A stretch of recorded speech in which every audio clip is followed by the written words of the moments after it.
Across the galaxy, countless worlds drift in absolute silence, their surfaces scarred by eons of cosmic weathering, yet harboring secrets that predate humanity's first steps into the void.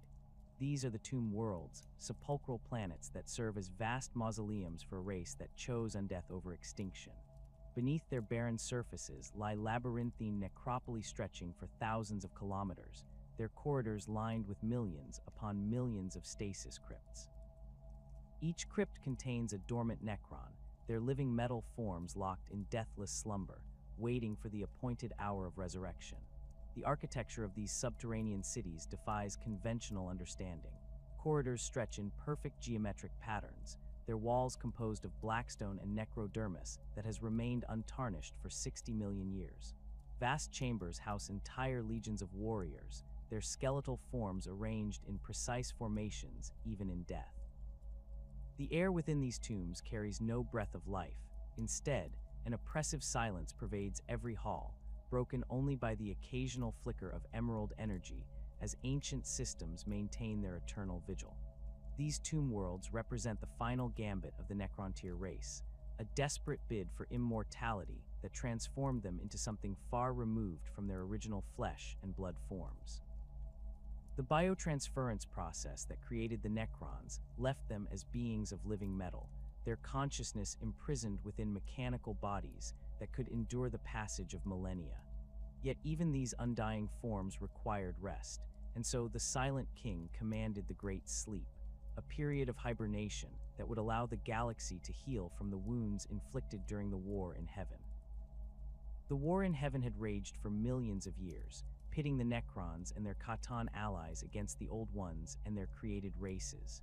Reality itself had been wounded by the conflict, with psychic storms tearing through the warp and entire star systems reduced to lifeless husks. By the war's end, the galaxy bore little resemblance to the thriving realm it had once been.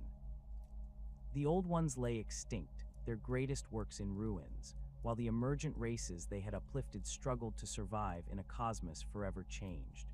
Recognizing that their empire could not be sustained in such a devastated galaxy, the Silent King made the momentous decision to enter the Great Sleep. This was not merely a tactical withdrawal, but a calculated gambit spanning geological ages. The Necrons would slumber while the galaxy slowly recovered, allowing new civilizations to arise and flourish. When they finally awakened, they would find a cosmos ripe for reconquest, teeming with life that could serve their purposes. The preparation for the Great Sleep required meticulous planning on a scale that dwarfed even the biotransference itself. Tomb worlds were selected based on strategic value, resource availability, and defensive potential. Each world was transformed into a fortress mausoleum, its surface stripped of life and its interior hollowed out to accommodate vast numbers of dormant Necrons. Automated systems were installed to maintain the stasis crypts, monitor galactic conditions, and execute the eventual awakening protocols when the time proved right. The hierarchical nature of Necron society was preserved even in death.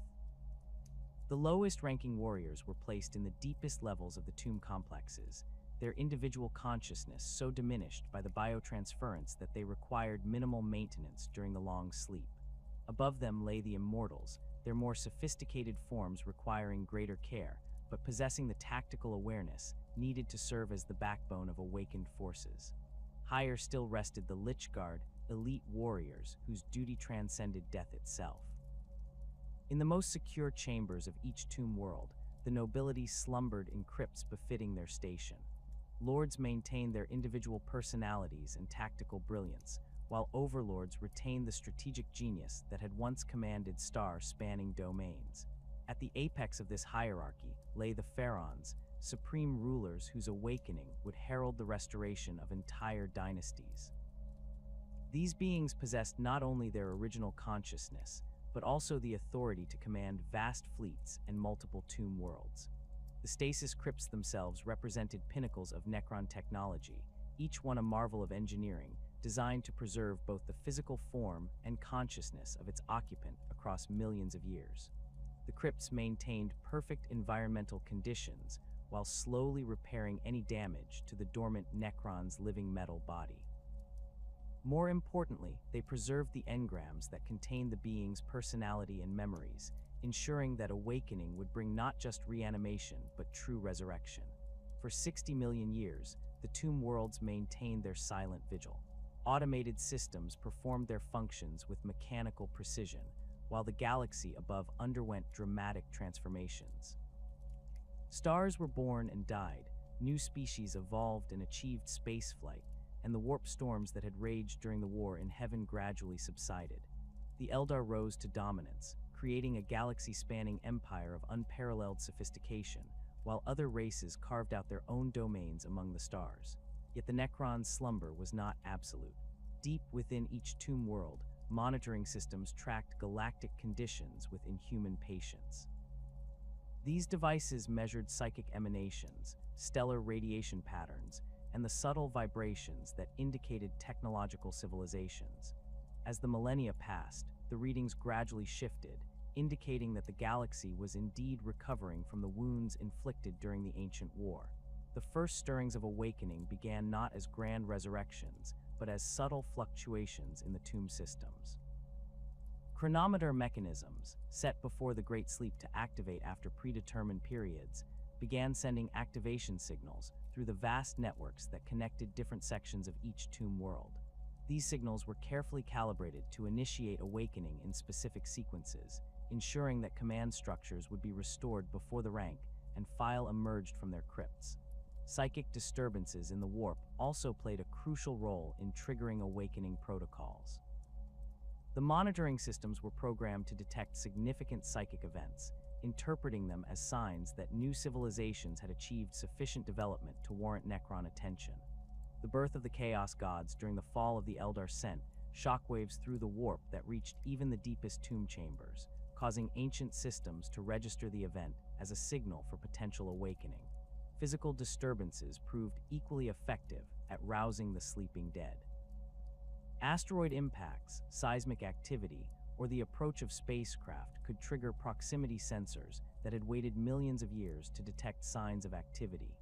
Even the gravitational effects of passing fleets or the energy signatures of advanced technology could cause tomb systems to initiate preliminary awakening sequences.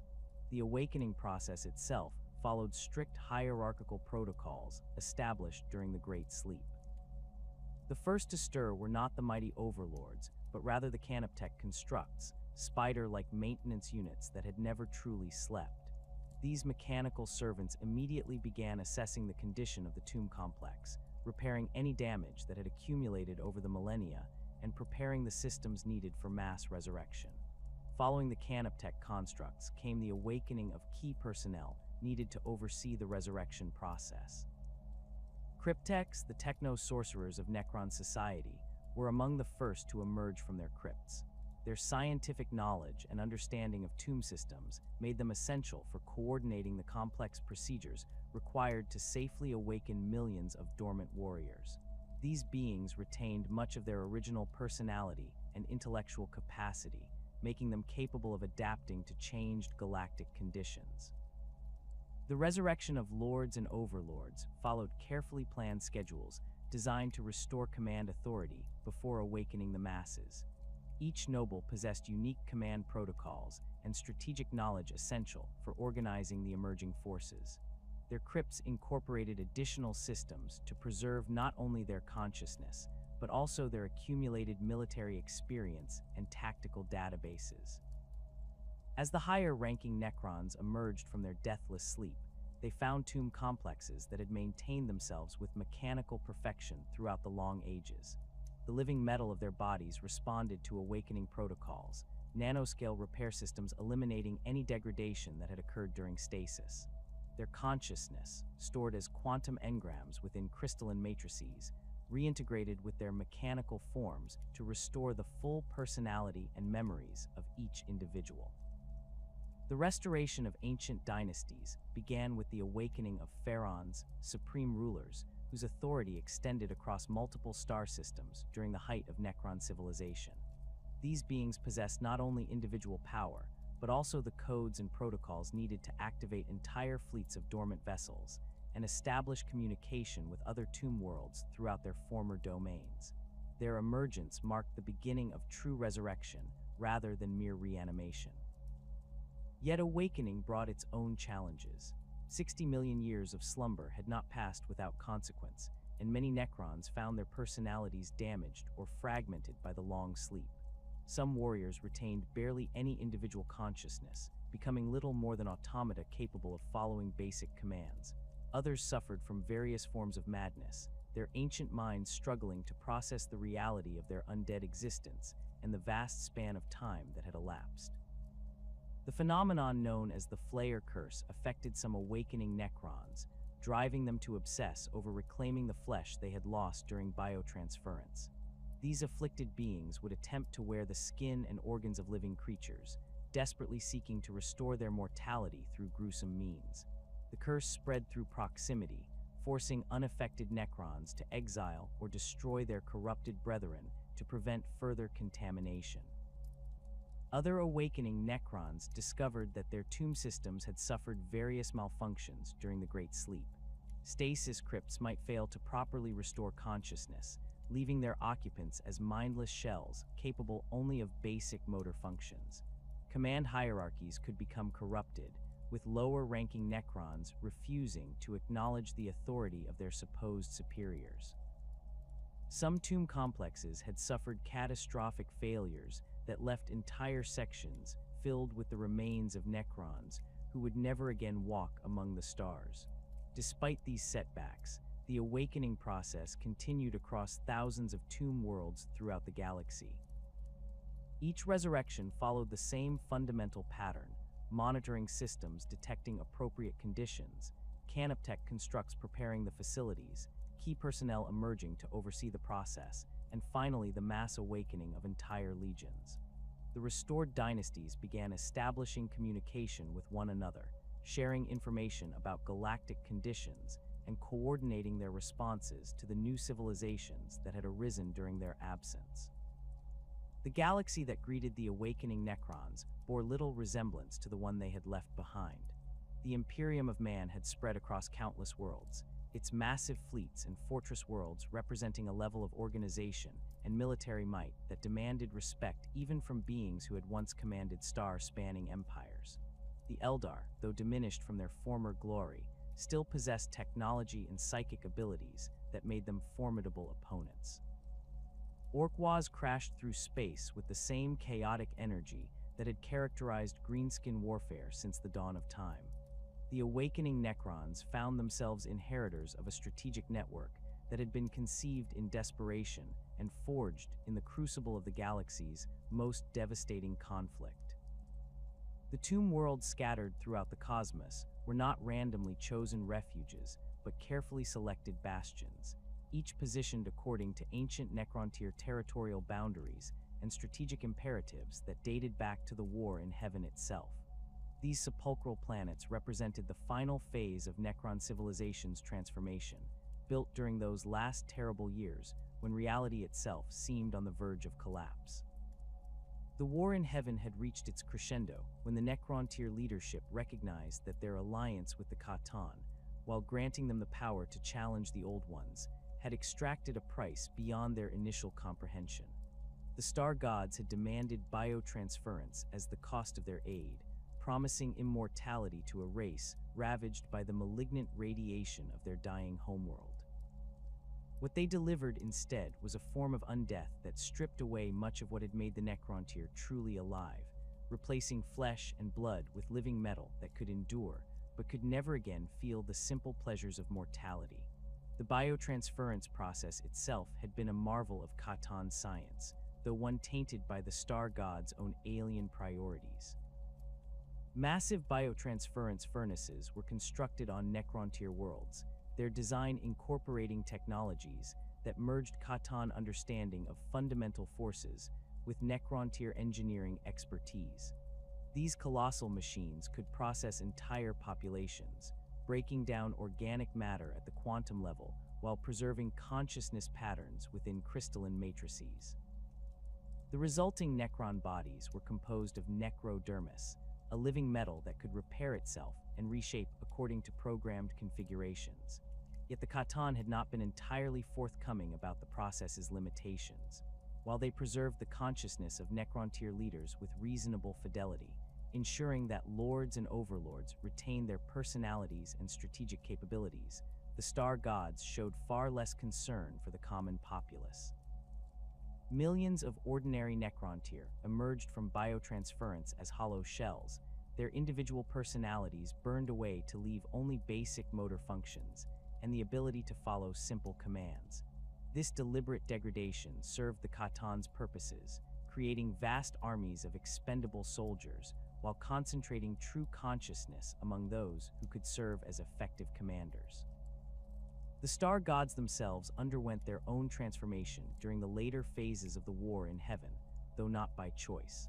As the conflict progressed and the Necron nobility began to understand the full extent of their manipulation, resentment toward their supposed allies grew into outright rebellion.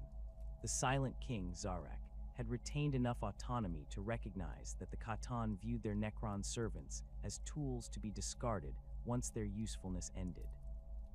This realization sparked what became known as the Catan's Shattering, a coordinated assault by the Necrons against their former masters. The rebellion against the Catan required weapons capable of harming beings who existed as living embodiments of fundamental forces. Necron cryptechs developed specialized technologies that could disrupt the energy matrices that gave the star gods their cohesion, effectively fragmenting their consciousness into smaller, more manageable pieces. These weapons incorporated principles of dimensional manipulation and quantum disruption that pushed even advanced Necron science to its absolute limits.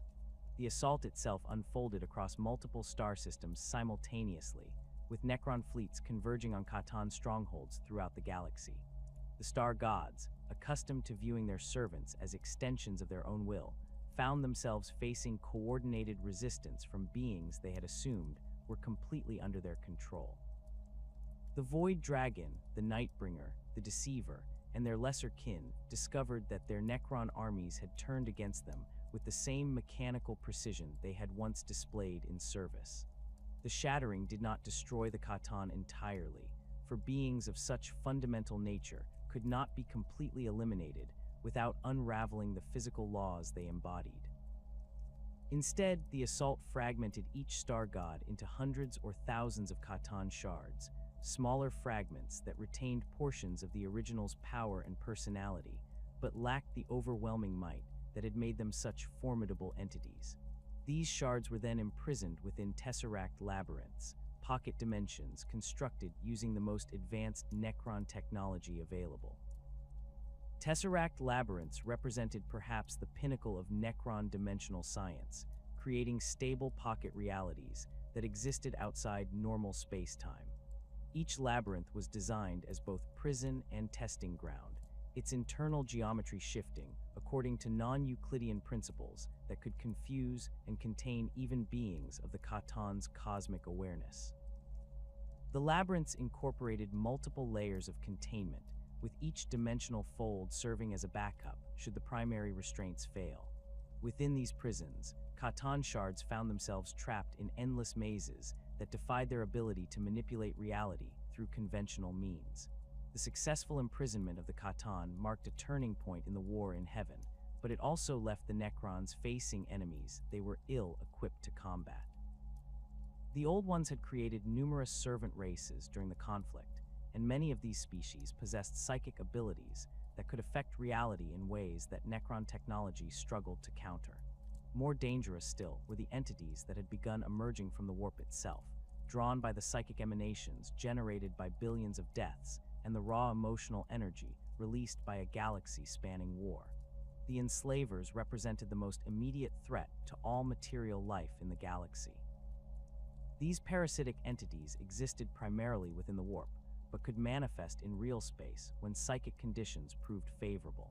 They possessed the ability to dominate the minds of psychically sensitive beings, using their victims' bodies as anchors to maintain their presence in the material universe. Once established, enslavers would systematically consume all life on a world before moving on to the next target, leaving behind only barren planets stripped of any trace of biological activity. The emergence of the enslavers coincided with the final phases of the war in heaven, when the boundaries between the warp and real space had been weakened by millions of years of psychic warfare. Entire star systems fell to these entities within decades, their populations transformed into mindless thralls serving alien masters whose very existence defied conventional understanding. The enslavers showed no discrimination in their predation, consuming old one-client races and Necron-controlled populations with equal efficiency. Other warp entities joined the feeding frenzy as the galaxy's psychic defenses crumbled. Proto-demons, the early manifestations of what would eventually become the Chaos God's servants, materialized wherever the barriers between dimensions grew thin. These beings lacked the organized malevolence of their later counterparts, but possessed a raw hunger for psychic energy that made them equally dangerous. They would manifest without warning, consuming entire populations before vanishing back into the warp as suddenly as they had appeared. The Necrons found their technological superiority largely irrelevant against these new threats. Their weapons could destroy enslaver-controlled thralls easily enough, but the entities themselves existed partially outside normal space-time, making them difficult to target with conventional armaments. Worse still, the Necrons' own immunity to psychic influence, while protecting them from direct domination, also prevented them from fully understanding the nature of their enemies or developing effective countermeasures. The strategic situation deteriorated rapidly as warp entities spread throughout the galaxy like a plague. Communication between Necron-controlled systems became increasingly difficult as psychic storms interfered with their quantum entanglement networks. Supply lines were disrupted when entire sectors fell to enslaver infestation, leaving isolated Necron forces to face overwhelming odds without reinforcement. Even victories proved temporary, as cleansed worlds would often fall to new infestations within years or decades of being secured. Recognizing that the galaxy had become fundamentally hostile to organized civilization, the Silent King made the momentous decision to initiate the Great Sleep. This was not a retreat in any conventional sense, but rather a calculated withdrawal from an unwinnable situation.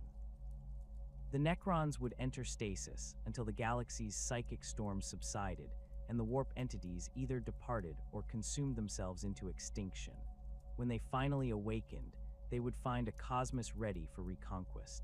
The selection of tomb worlds followed strategic principles that had guided Necrontyr expansion for millions of years before the war in heaven. Priority was given to worlds within the ancient Necrontyr heartlands, regions of space where their civilization had first achieved interstellar travel and established its earliest colonies. These areas possessed natural advantages in terms of stellar density, resource availability, and defensive positioning that made them ideal for long-term occupation. Many tomb worlds were established on planets that had served as major population centers during the height of Necrontyr civilization. These worlds already possessed the industrial infrastructure needed to support massive construction projects, while their existing tunnel networks and underground facilities could be expanded to accommodate the vast tomb complexes required for the Great Sleep. The familiarity of these locations also provided psychological comfort to Necron nobles who retained enough of their original personalities to feel attachment to ancestral territories. Strategic considerations played an equally important role in tomb world placement. Worlds were selected to provide overlapping fields of control that could dominate major hyperspace routes and choke points throughout the galaxy. This positioning would allow awakening Necron forces to quickly establish control over interstellar commerce and military movements, effectively strangling any resistance before it could organize effectively. The network of tomb worlds formed a three-dimensional web spanning the galaxy, with major nodes positioned to support one another during the eventual reconquest. Resource availability provided another crucial factor in site selection. Tomb worlds required massive quantities of exotic materials to construct and maintain their stasis systems over millions of years. Worlds with abundant deposits of rare metals, crystalline formations suitable for quantum storage matrices, and energy sources capable of sustaining automated systems indefinitely received priority consideration. Many selected worlds featured unique geological formations or stellar phenomena that could be exploited to power tomb systems without external fuel sources. Defensive potential determined the final configuration of each tomb world's surface and orbital installations. The planets were stripped of all surface life and atmosphere, creating barren landscapes that offered no concealment to potential invaders while providing clear fields of fire for defensive systems. Orbital platforms were constructed around each world, armed with weapons capable of destroying entire fleets and protected by void shields that could withstand sustained bombardment from capital ships. The tomb complexes themselves extended deep into each planet's crust, their corridors and chambers carved from solid rock and reinforced with necrodermis plating that could withstand tectonic shifts and seismic activity. Multiple entrance points were distributed across each world's surface, connected by transport networks that could rapidly deploy awakening forces to any threatened location. Emergency protocols were built into every system, allowing tomb complexes to seal themselves completely if surface defenses were breached. Connection networks linked tomb worlds throughout each dynasty's territory, creating communication channels that could coordinate awakening schedules and strategic responses across interstellar distances. These networks utilized quantum entanglement principles that operated instantaneously regardless of physical separation, ensuring that scattered tomb complexes could function as unified military organizations once their occupants emerged from stasis. The networks also incorporated automated protocols that could trigger mass awakenings in response to specific threat conditions or temporal markers. The Necrontyr civilization that preceded the mechanical undeath of the Necrons represented one of the galaxy's greatest tragedies, a race whose brilliant achievements were forever overshadowed by the biological curse that drove them to seek immortality at any cost. Their homeworld orbited a dying star whose malignant radiation saturated every living thing with cancerous mutations, condemning the Necrontyr to lifespans measured in mere decades rather than the centuries or millennia enjoyed by other spacefaring races. This cosmic injustice shaped every aspect of their society, from their rapid technological advancement born of desperate necessity to their bitter resentment toward longer-lived species who seemed blessed by comparison. The Necrontyr possessed physical forms that bore the unmistakable marks of their radioactive environment. Their skin carried a sickly pallor that spoke of cellular damage accumulating from birth, while their bodies remained gaunt and fragile despite their technological mastery. Tumors and lesions developed with horrifying regularity, requiring constant medical intervention that could delay but never prevent the inevitable progression of their condition. Their eyes held the haunted quality of beings who knew their time was perpetually running short, driving them to accomplish in decades what other races might attempt across centuries. This biological limitation created a civilization defined by urgency and innovation. Necrontyr scientists worked with frantic intensity, knowing that breakthrough discoveries might come too late to benefit their discoverers. Their technology advanced at unprecedented rates as each generation built upon the work of their predecessors, driven by the knowledge that individual lifespans would never allow for the luxury of gradual development. The pressure to achieve meaningful accomplishments before succumbing to cancer induced death permeated every level of their society, from the lowliest technician to the most exalted noble. The dynastic structure that governed Necrontyr civilization reflected their unique relationship with mortality and time. Noble houses traced their lineages not through long-lived patriarchs, but through rapid succession of short-reign leaders, each desperate to leave a lasting mark before their inevitable demise. The Triarch, their supreme ruling council, consisted of the three most powerful dynastic leaders, though the composition of this body changed frequently as cancer claimed its members and new rulers rose to prominence.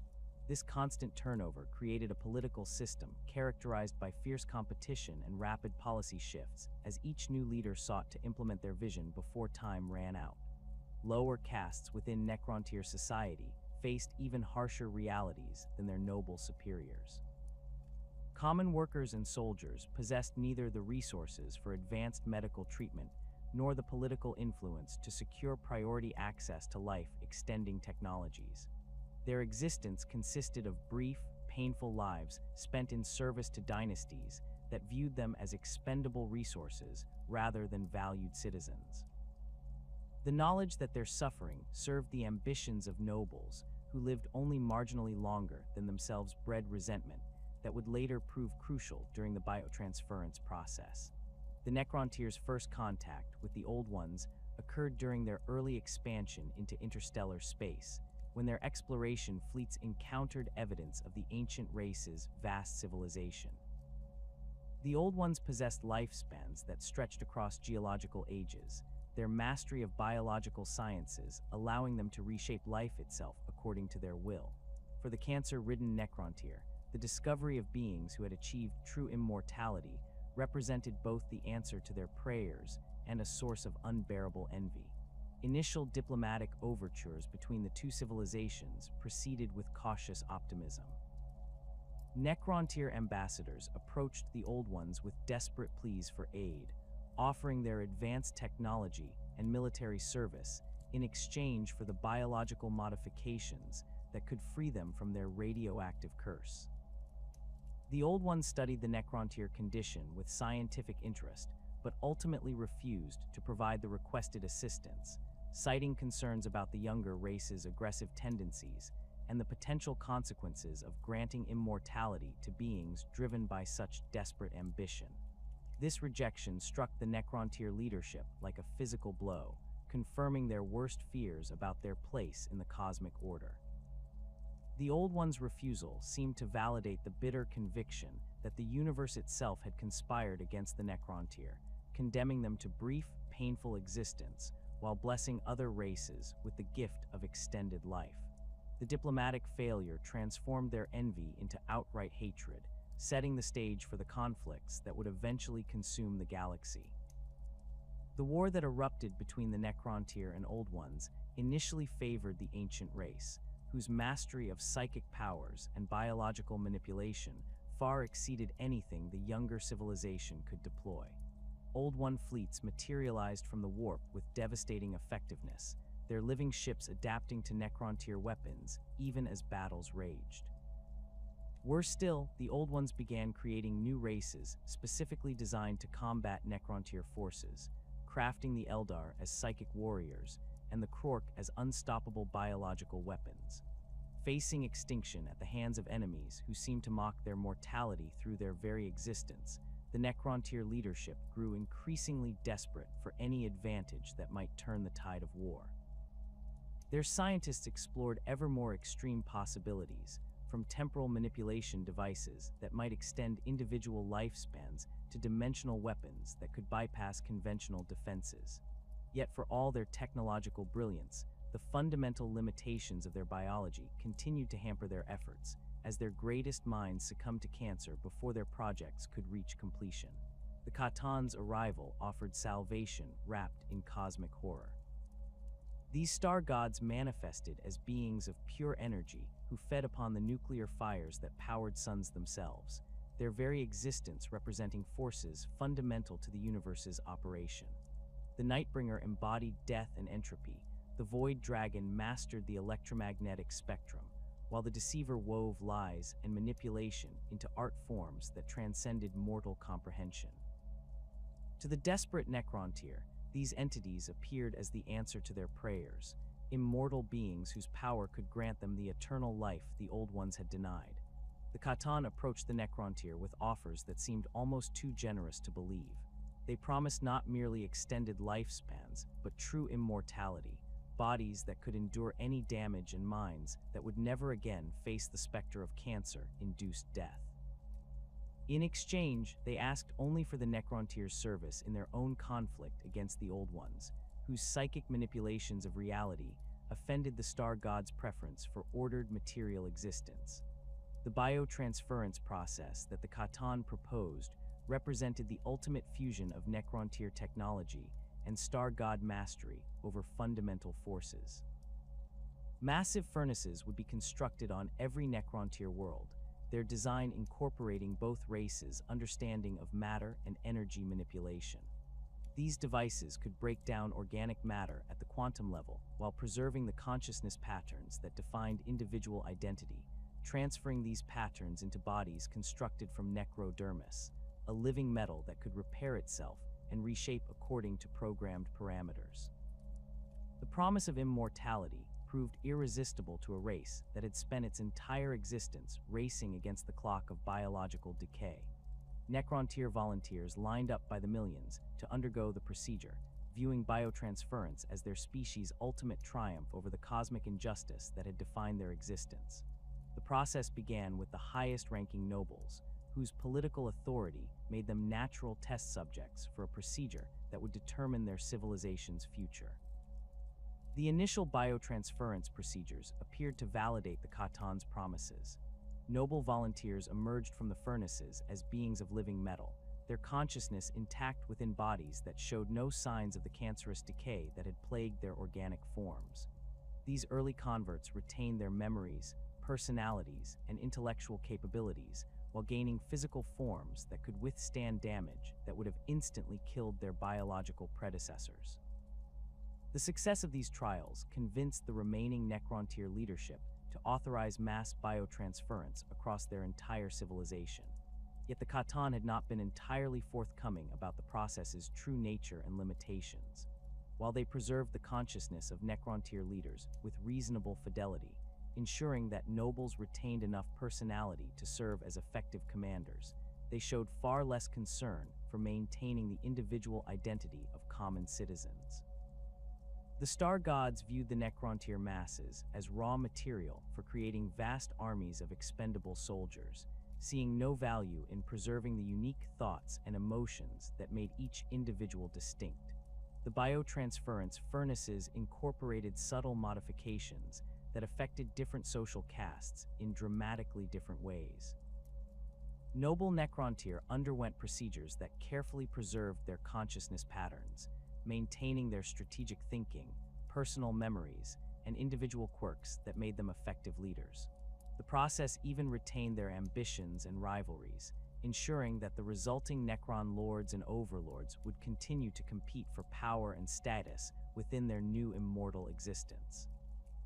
Military officers and specialized technicians received intermediate treatment that preserved their professional knowledge and tactical capabilities, while diminishing many aspects of their personal identity.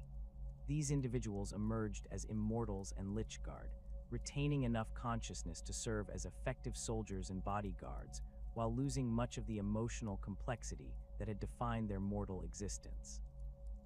Their memories of family, personal relationships, and individual dreams faded into dim echoes, replaced by an overriding focus on duty and obedience to their superiors.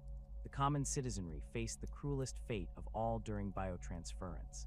The Khatan designed their transformation to strip away virtually all individual consciousness, leaving only basic motor functions and the ability to follow simple commands. These unfortunate beings emerged as Necron warriors, their minds reduced to hollow shells capable of wielding weapons and following orders, but possessing no memory of their former lives or capacity for independent thought. They retained just enough awareness to function as soldiers while losing everything that had made them truly alive. The horror of this revelation only became apparent after the process had been completed across the entire Necrontyr population. Those nobles who retained sufficient consciousness to understand what had occurred found themselves ruling over armies of their former subjects, now reduced to mechanical automatons who could no longer remember their names, families, or dreams. The vibrant civilization that had once produced art, literature, and scientific breakthroughs had been transformed into a sterile military hierarchy focused solely on conquest and domination. The Khatan's manipulation extended beyond the biotransference process itself to encompass the very nature of Necron society that emerged from the transformation. They encouraged the preservation of dynastic structures and territorial divisions that had characterized Necrontyr civilization, knowing that these familiar hierarchies would provide stability during the transition to undeath. Ancient noble houses maintained their heraldry and territorial claims, while traditional military ranks and ceremonial protocols continued to govern interactions between different levels of Necron society. This preservation of cultural elements served the star gods' purposes by maintaining the command structures needed to control vast armies across interstellar distances. Necron lords retained their ancestral claims to specific worlds and sectors, ensuring that territorial disputes and dynastic rivalries would continue to motivate their actions even in undeath. The familiar trappings of nobility, ceremonial weapons, distinctive armor designs, and ancient titles provided psychological anchors that helped preserve what remained of their individual personalities. The technological knowledge accumulated over millions of years of Necrontyr civilization survived the biotransference process largely intact, though its application shifted to serve the Khatan's military objectives. Cryptex, the scientist priests who had once pursued knowledge for its own sake, found their expertise channeled into developing ever more sophisticated weapons and defensive systems. Their understanding of dimensional manipulation, energy projection, and matter transmission became tools for conquest rather than exploration, as the star gods directed their research toward military applications. Ancient Necrontyr archives were preserved within the data cores of tomb worlds, their crystalline matrices containing the accumulated knowledge of their civilization's greatest achievements. These repositories held the blueprints for technologies that had taken millennia to develop, from the quantum mechanics that governed their faster-than-light travel to the exotic physics that enabled their most advanced weapons. The archives also contained cultural artifacts, poetry, music, and philosophical treatises that represented the intellectual heritage of a race that no longer possessed the emotional capacity to appreciate such works. The varying degrees of personality retention among different Necron castes created a stratified society that mirrored their biological predecessors while serving the Khatan's need for both independent commanders and obedient soldiers. Pharaons, the supreme rulers of Necron dynasties, retained virtually complete consciousness, including their strategic brilliance, political cunning, and personal ambitions. These beings could adapt to changing circumstances, form complex alliances, and pursue long-term objectives that required sophisticated planning and execution. Overlords and lords possessed sufficient personality to serve as effective military commanders, while remaining bound by loyalty protocols that prevented them from challenging their superiors' authority. They retained their tactical expertise, personal combat skills, and enough individual identity to inspire loyalty among their subordinates, yet lacked the complete autonomy that might tempt them toward rebellion against the dynastic hierarchy. The intermediate castes, immortals, Lichguard, and specialized units like Deathmarks represented a compromise between individual capability and mass production efficiency. These Necrons retained enough consciousness to perform complex tasks, operate sophisticated equipment, and adapt to battlefield conditions, while losing the emotional complexity and personal relationships that might interfere with their military functions. They could remember their training and professional skills, but had little recollection of their lives before biotransference. At the bottom of this hierarchy, the Necron warriors embodied the Khatan's vision of perfect soldiers, beings capable of following orders with mechanical precision, while possessing no individual will that might question their commands. These unfortunate creatures retained just enough consciousness to operate their weapons and coordinate with their fellows, but they had lost all memory of their former existence as thinking, feeling beings with hopes, fears, and dreams of their own. The transformation from living Necrontyr to mechanical Necrons necessitated the construction of tomb complexes that could accommodate millions of dormant warriors across geological timescales. These underground cities stretched for dozens of kilometers beneath each tomb world's surface, their corridors and chambers carved from solid bedrock and reinforced with necrodermis plating that could withstand tectonic shifts, seismic upheavals, and the gradual cooling of planetary cores over millions of years.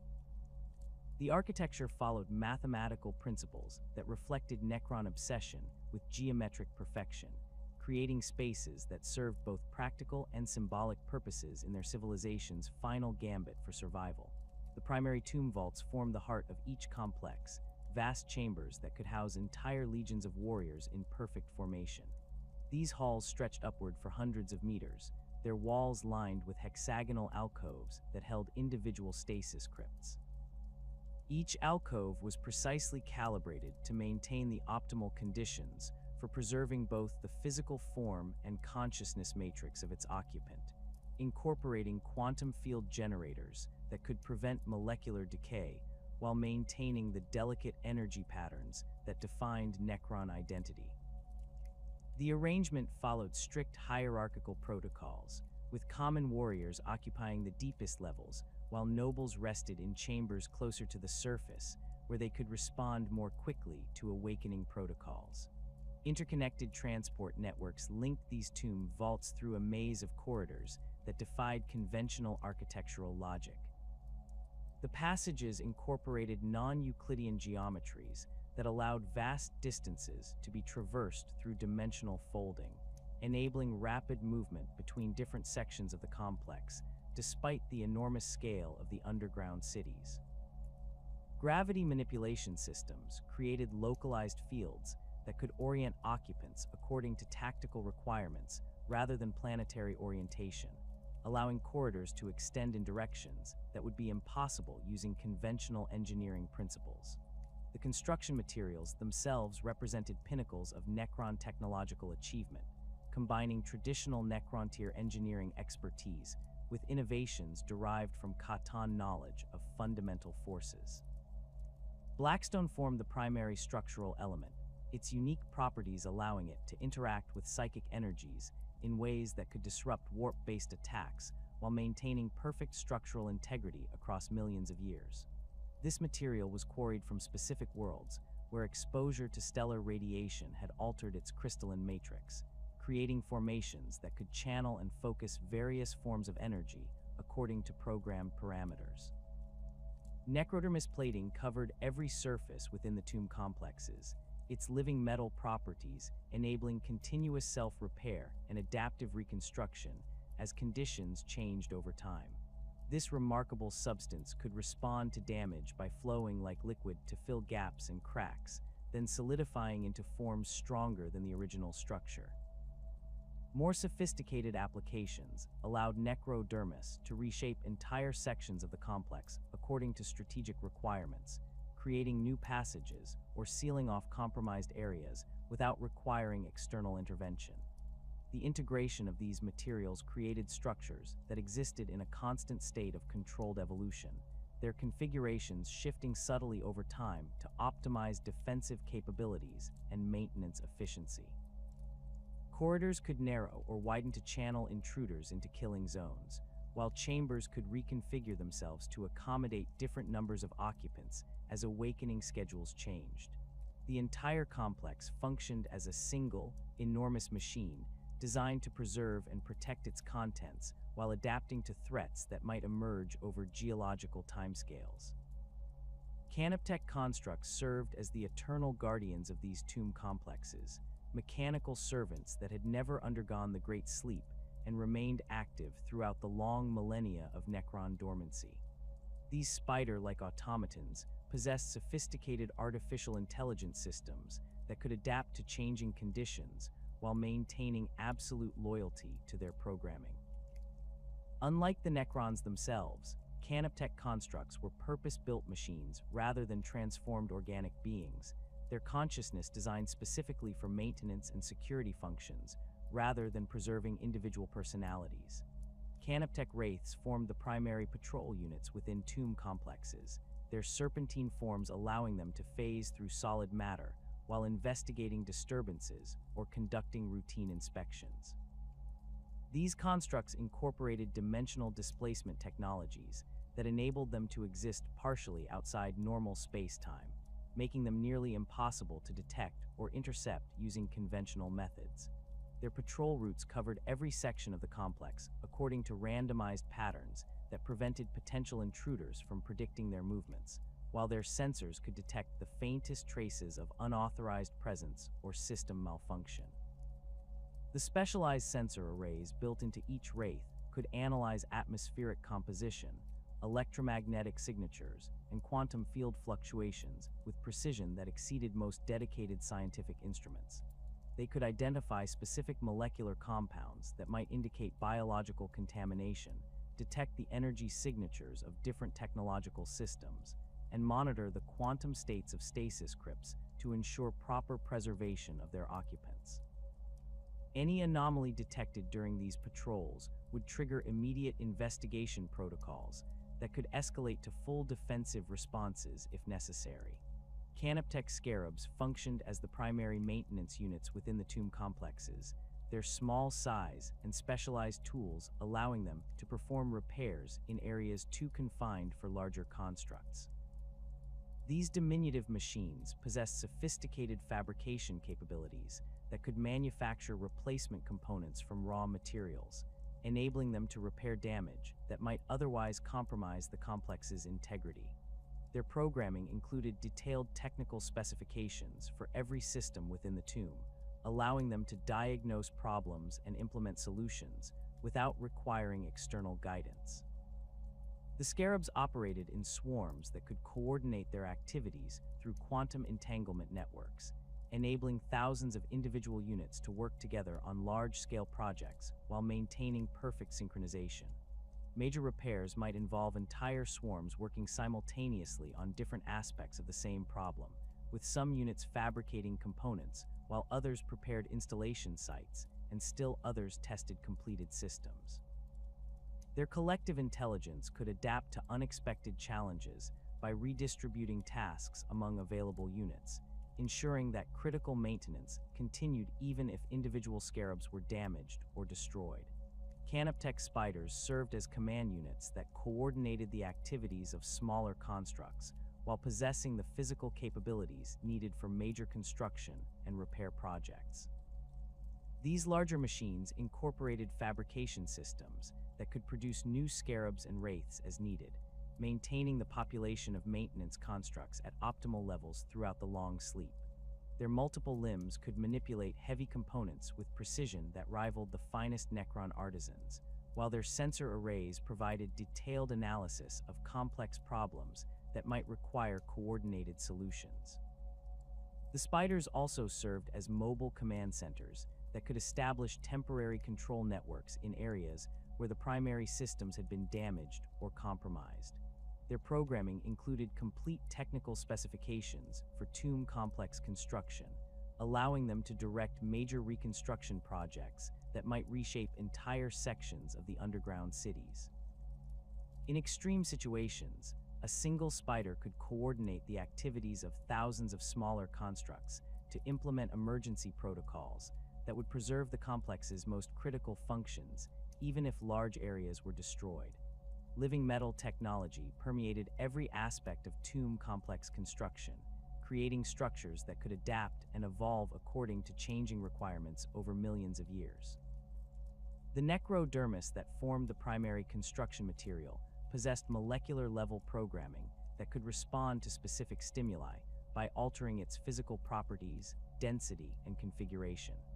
This responsiveness enabled the tomb complexes to perform self-repair functions that went far beyond simple damage control, allowing them to improve their defensive capabilities and operational efficiency based on accumulated experience. The self-repair capabilities of living metal operated on multiple levels, from microscopic healing of molecular bonds to large-scale reconstruction of damaged sections.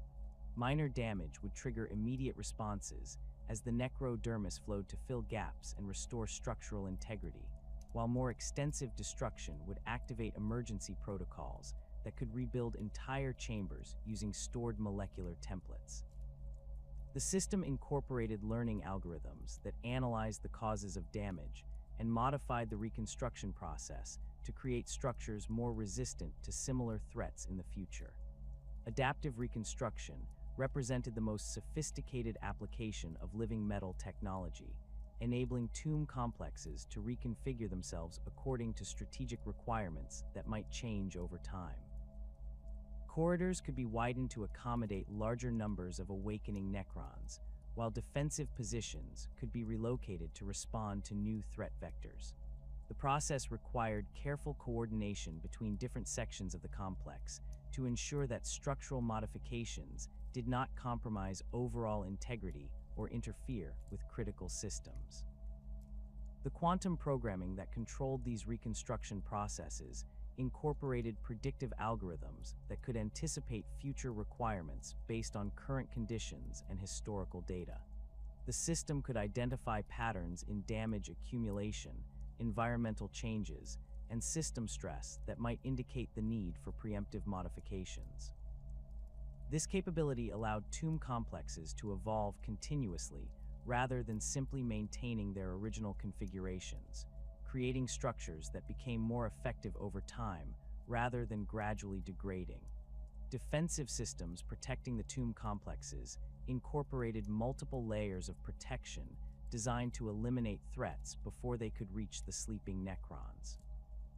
Gauss pylons formed the primary surface installations, their towering structures incorporating power generation systems that could draw energy directly from planetary magnetic fields and stellar radiation.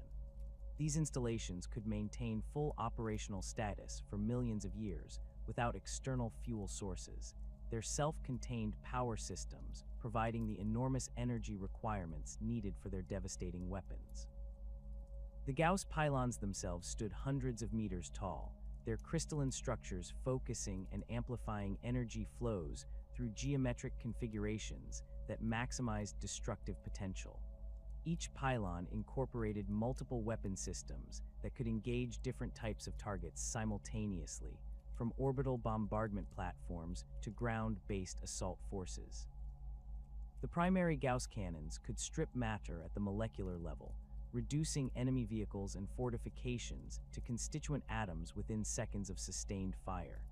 Targeting systems built into each pylon could track thousands of individual targets across orbital distances, while calculating optimal firing solutions that accounted for planetary rotation, gravitational effects, and target movement patterns.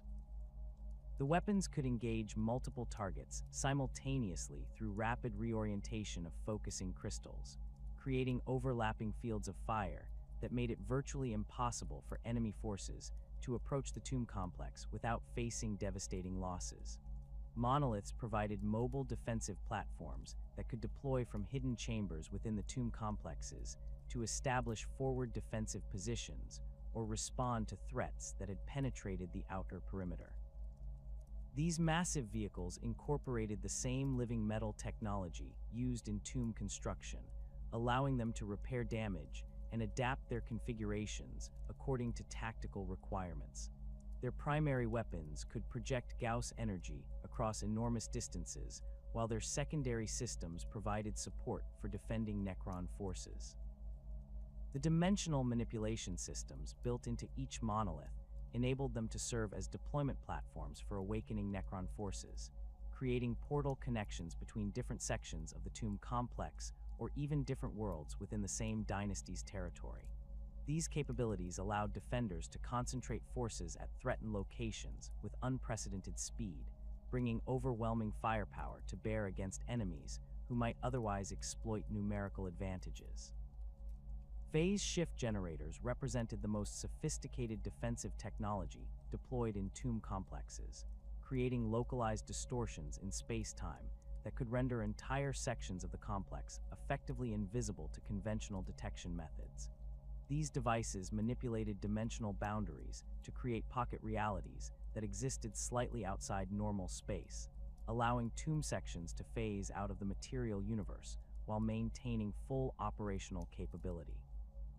The generators incorporated quantum field manipulation systems that could selectively phase different portions of the complex according to tactical requirements, creating defensive configurations that changed unpredictably to confuse attacking forces.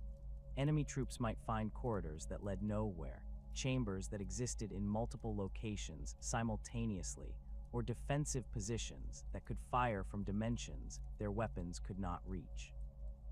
Emergency protocols built into the phase shift systems could activate automatically in response to specific threat conditions, phasing critical sections of the tomb complex out of normal space-time to preserve them from destruction. These protocols included provisions for maintaining the stasis crypts even while phased, ensuring that sleeping Necrons would remain safely preserved even if the surface installations were completely destroyed. The system could maintain phased operations for centuries or millennia if necessary, waiting for conditions to improve before returning the complex to normal space. The awakening process across tomb worlds follows a rigid hierarchical sequence that reflects the fundamental nature of Necron society and the practical requirements of resurrection after millions of years of dormancy. This carefully orchestrated emergence from the Great Sleep begins not with the mighty overlords or ancient pharaohs, but with the most numerous and expendable elements of Necron civilization, the Necron warriors whose hollow consciousness and simplified neural matrices make them both the easiest to revive and the most reliable foundation upon which to build awakening forces. Necron warriors emerge from their sarcophagi as the skeletal backbone of every tomb complex's initial resurrection phase. These unfortunate beings, once proud citizens of the Necrontyr civilization, now possess consciousness so diminished by the biotransference process that they retain barely more awareness than sophisticated automatons. Their awakening requires minimal system resources and presents virtually no risk of personality corruption or awakening madness that might compromise the delicate resurrection procedures. The stasis crypts housing warriors incorporate basic life support systems and simple neural interface connections that can restore their motor functions and basic combat programming without the complex consciousness reconstruction needed for higher-ranking Necrons.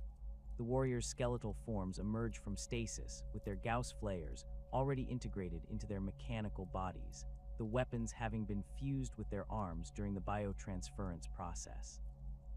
Their ribcage structures house the basic power cores that animate their forms, while their elongated skulls contain the minimal processing systems needed to interpret commands and coordinate with their fellows. The green glow that emanates from their eye sockets represents the most basic form of consciousness matrix, a simplified version of the quantum engrams that preserve more complete personalities in higher-ranking Necrons. Their tactical awareness extends only to the most fundamental combat situations, identifying enemies, coordinating fire patterns with nearby warriors, and following direct orders from superior Necrons. They cannot adapt to unexpected circumstances, formulate independent strategies, or make decisions beyond their basic programming parameters. This limitation, while representing a tragic loss of their original personalities, serves the practical purpose of ensuring that awakening warrior phalanxes can be deployed immediately without requiring extensive briefings or tactical updates about galactic conditions that have changed during their long sleep. The warrior's awakening follows standardized protocols that activate entire formations simultaneously rather than reviving individual soldiers.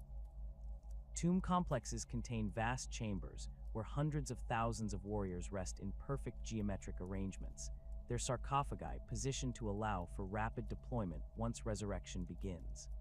The activation sequences bring entire phalanxes online within hours, creating ready-made military units that can immediately assume defensive positions or begin offensive operations under the direction of awakening commanders. Immortals represent the next tier in the awakening hierarchy, their enhanced consciousness and specialized combat capabilities making them invaluable as the backbone of awakening Necron forces. These beings retain significantly more of their original personalities during biotransference than the common warriors, preserving tactical awareness, strategic thinking, and enough individual identity to serve as effective squad leaders and specialists. Their awakening requires more sophisticated stasis systems and careful consciousness reconstruction procedures that can take several days to complete properly. The physical forms of immortals reflect their enhanced status within Necron society, incorporating more sophisticated weapon systems and defensive capabilities than their warrior counterparts. Their Tesla carbines or Gauss blasters represent significant improvements over basic Gauss flayers, capable of engaging multiple targets simultaneously or penetrating heavy armor that might resist standard warrior weaponry. Their torso assemblies house more powerful reactor systems that can sustain these advanced weapons while providing enhanced mobility and combat endurance.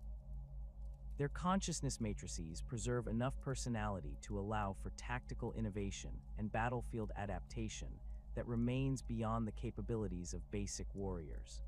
Immortals can assess changing combat conditions, coordinate complex maneuvers with other units, and make tactical decisions that go beyond simple target identification and engagement.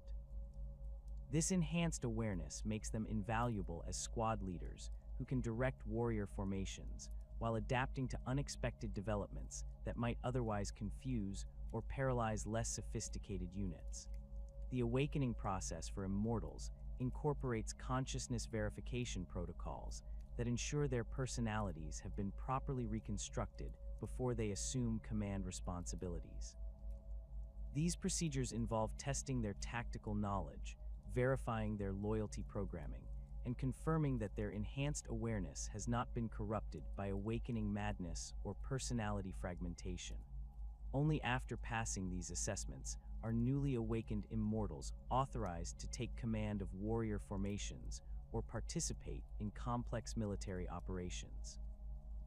Deathmarks occupy a specialized niche within the awakening hierarchy, their unique capabilities and enhanced consciousness making them among the most valuable early awakening assets available to tomb complexes. These assassin specialists underwent biotransference procedures that preserved not only their tactical awareness, but also their individual hunting instincts and target acquisition capabilities. Their consciousness matrices incorporate sophisticated targeting algorithms and ballistic calculation systems that allow them to engage enemies across enormous distances with supernatural accuracy. The synaptic disintegrators wielded by Deathmarks represent some of the most advanced personal weapons in the Necron arsenal, capable of targeting specific individuals across dimensional barriers and through conventional concealment. These weapons incorporate quantum targeting systems that can lock onto specific neural patterns or genetic signatures, allowing Deathmarks to assassinate key enemy leaders even when they attempt to hide among their troops or behind protective barriers.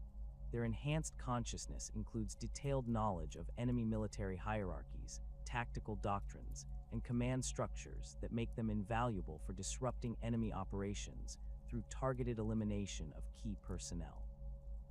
Deathmarks can identify high-value targets based on their behavior patterns, equipment configurations, or command authority, then eliminate these individuals before they can coordinate effective resistance against awakening Necron forces.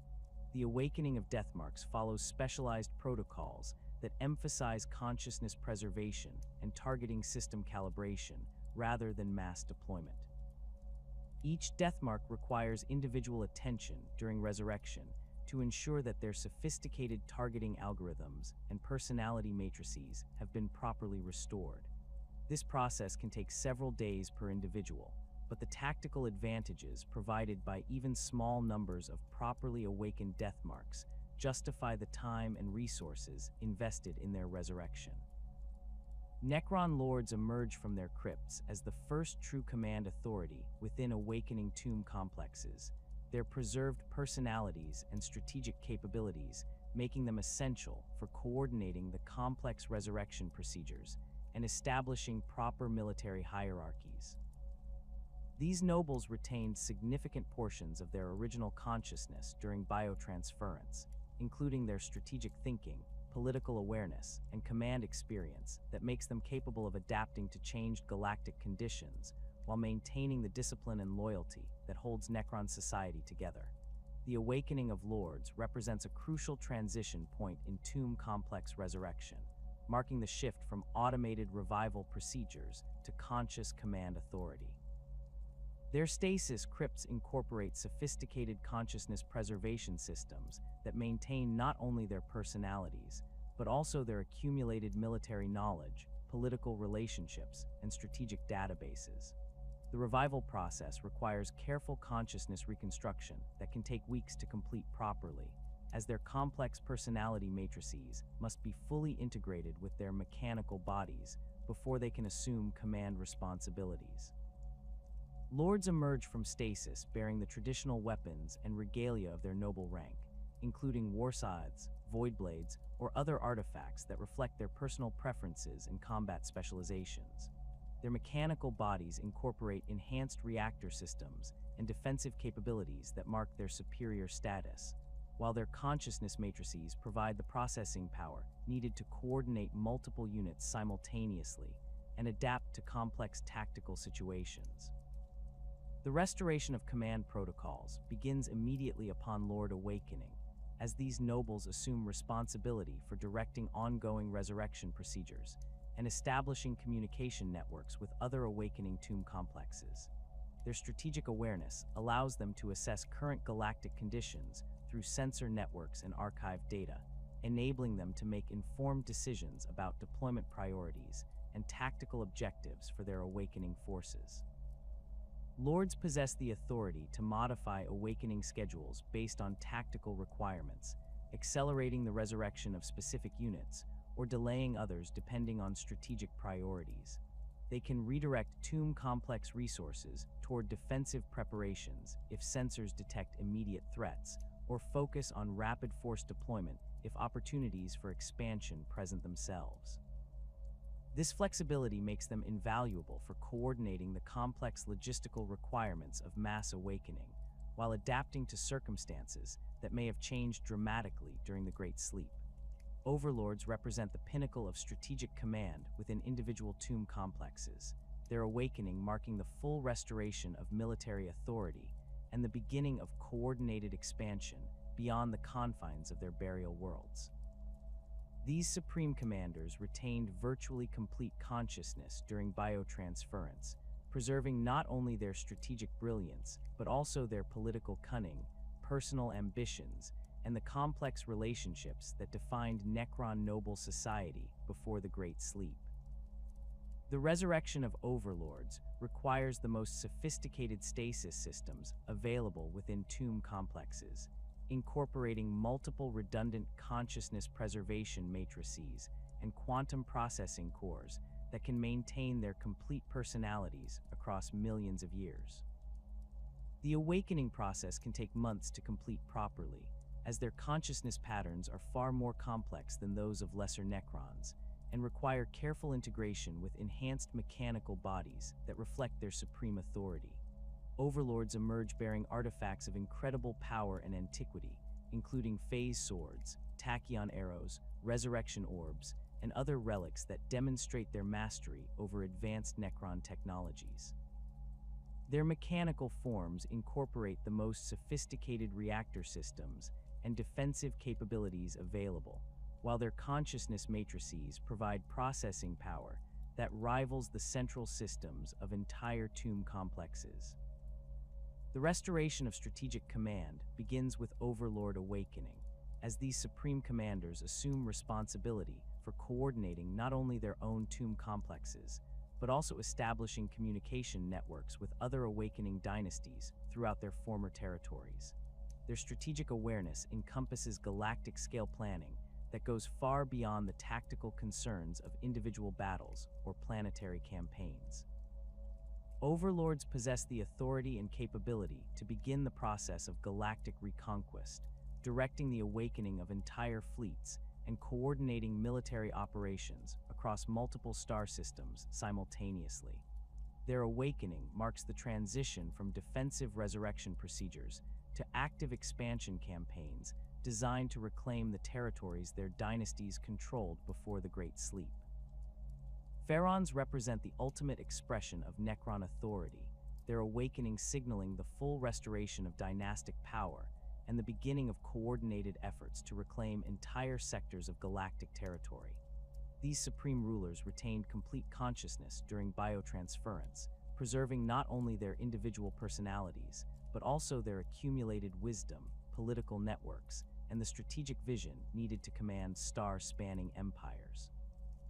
The awakening of Pharaons requires tomb complexes to dedicate enormous resources to consciousness reconstruction and system integration procedures that can take years to complete properly. Their stasis crypts incorporate the most advanced preservation technologies available, including quantum consciousness storage matrices that maintain perfect fidelity across geological timescales and processing cores that rival the computational capabilities of entire worlds. Pharaons emerge bearing the ultimate symbols of Necron authority, including staff of light weapons, phylacteries containing captured Khatan shards, and command artifacts that can coordinate the activities of multiple tomb worlds simultaneously. Their mechanical bodies represent the pinnacle of Necron engineering, incorporating technologies that blur the boundaries between individual beings and strategic command systems. The restoration of dynastic authority begins with Pharaon awakening, as these supreme rulers assume command over not only their immediate tomb complexes, but also the broader networks of worlds, fleets, and populations that comprise their ancient domains. Their awakening triggers activation protocols throughout their former territories, beginning the process of reclaiming star systems that may have been occupied by younger races during the long sleep. Pharaons possess the vision and authority needed to coordinate galactic reconquest on the massive scales required to restore Necron civilization to its former glory. Their strategic planning encompasses not merely military campaigns, but also the complex political and logistical challenges of rebuilding an empire that once spanned the galaxy while adapting to the dramatically changed conditions they now face. The awakening of Necron nobility marks only the beginning of tomb complex operations, for the true guardians of these ancient sepulchres are the canoptech constructs that never slept. These mechanical servants have maintained their eternal vigil throughout the 60 million years of the Great Sleep, their artificial consciousness designed specifically for the preservation and protection of their slumbering masters.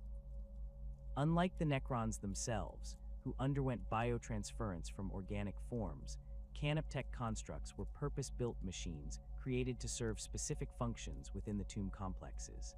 Their programming prioritizes tomb maintenance above all other considerations, creating beings whose entire existence revolves around ensuring the perpetual functionality of these underground cities. Canoptech wraiths patrol the endless corridors of tomb complexes with movements that defy conventional physics, their serpentine forms phasing through solid matter as they conduct their security sweeps. These constructs measure roughly 3 meters in length, their bodies composed of segmented living metal sections that can compress or extend according to tactical requirements.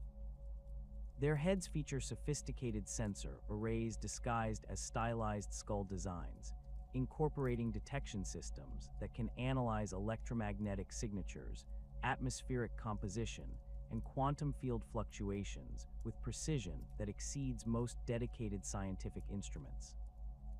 The dimensional destabilization matrices built into each wraith represent some of the most advanced technology deployed within tomb complexes, enabling these constructs to exist partially outside normal space-time while maintaining full operational capability.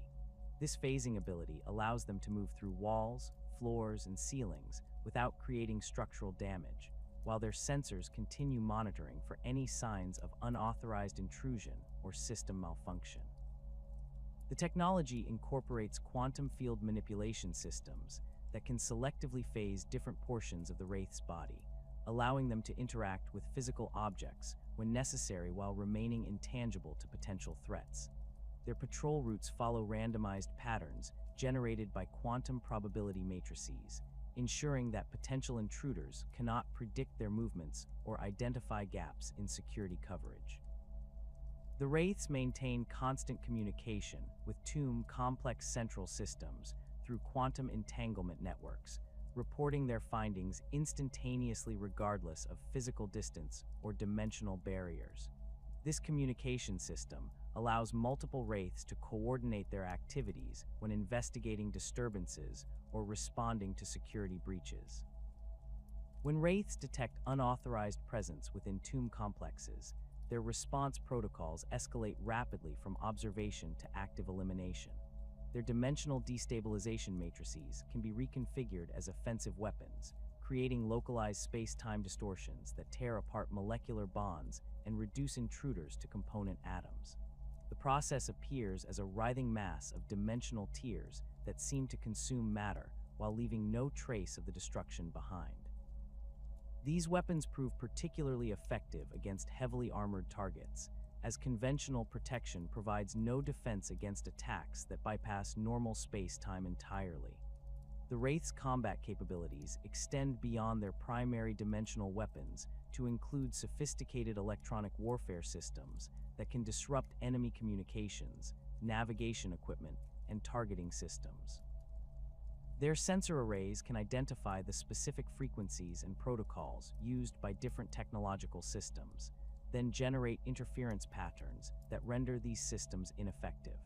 This capability proves invaluable when dealing with intruders who rely on advanced technology, as their equipment failures often create confusion and panic that makes them easier targets for elimination. Canoptech scarabs form the foundation of tomb complex maintenance operations, their diminutive size and specialized tools allowing them to perform repairs in areas too confined for larger constructs. These beetle-like machines measure approximately 30 centimeters in length, their segmented bodies incorporating multiple tool appendages that can manipulate components at the molecular level. Each scarab contains sophisticated fabrication systems that can manufacture replacement parts from raw materials, enabling them to repair damage that might otherwise require extensive external resources. The scarabs operate according to maintenance protocols that prioritize system functionality over aesthetic considerations, focusing their efforts on critical systems that ensure tomb complex operations continue without interruption. Their programming includes detailed technical specifications for every component within the tomb, from the quantum field generators that power stasis crypts to the dimensional manipulation systems that enable Wraith patrols. This comprehensive knowledge allows them to diagnose problems quickly and implement solutions that address root causes rather than merely treating symptoms. Swarm coordination represents one of the most impressive aspects of scarab operations, as thousands of individual units can work together on complex projects while maintaining perfect synchronization. The quantum entanglement networks that link each scarab to its fellows enable instantaneous communication and task coordination across the entire swarm. Major repair projects might involve hundreds of scarabs working simultaneously on different aspects of the same problem, with some units fabricating components while others prepare installation sites and still others conduct quality testing on completed systems. Their resource gathering capabilities extend beyond simple maintenance to include active harvesting of materials from surrounding environments. Scarab swarms can strip useful compounds from rock formations, atmospheric gases, and even organic matter that might have accumulated within tomb complexes over millions of years. The harvested materials are processed through molecular disassembly systems that break them down into constituent elements, which are then recombined according to programmed specifications to create the exotic alloys and crystalline matrices required for tomb system maintenance. The scarab's fabrication capabilities prove particularly valuable when dealing with components that require precise molecular arrangements or exotic material properties. Their manufacturing systems can create replacement parts that match original specifications exactly, ensuring that repaired systems maintain the same performance characteristics as their original configurations. This precision extends to the quantum programming that controls many tomb systems, as scarabs can replicate the complex energy patterns and field configurations that enable dimensional manipulation and consciousness preservation technologies. Environmental adaptation represents another crucial aspect of scarab operations, as these constructs can modify their internal systems to operate effectively in extreme conditions that might disable other mechanical devices. They can function in vacuum environments, extreme temperatures, and radiation levels that would destroy conventional machinery, while their self-repair capabilities allow them to continue operating even when suffering significant damage. This resilience ensures that maintenance operations continue regardless of external conditions or hostile activity within the tomb complex. Canoptech spiders serve as command units that coordinate the activities of smaller constructs, while possessing the physical capabilities needed for major construction and repair projects. These imposing machines stand approximately 4 meters tall, their arachnid forms incorporating multiple articulated limbs that can manipulate heavy components with precision that rivals the finest Necron artisans. Each spider contains sophisticated manufacturing systems that can produce new scarabs and repair damaged wraiths, maintaining optimal construct populations throughout the tomb complex.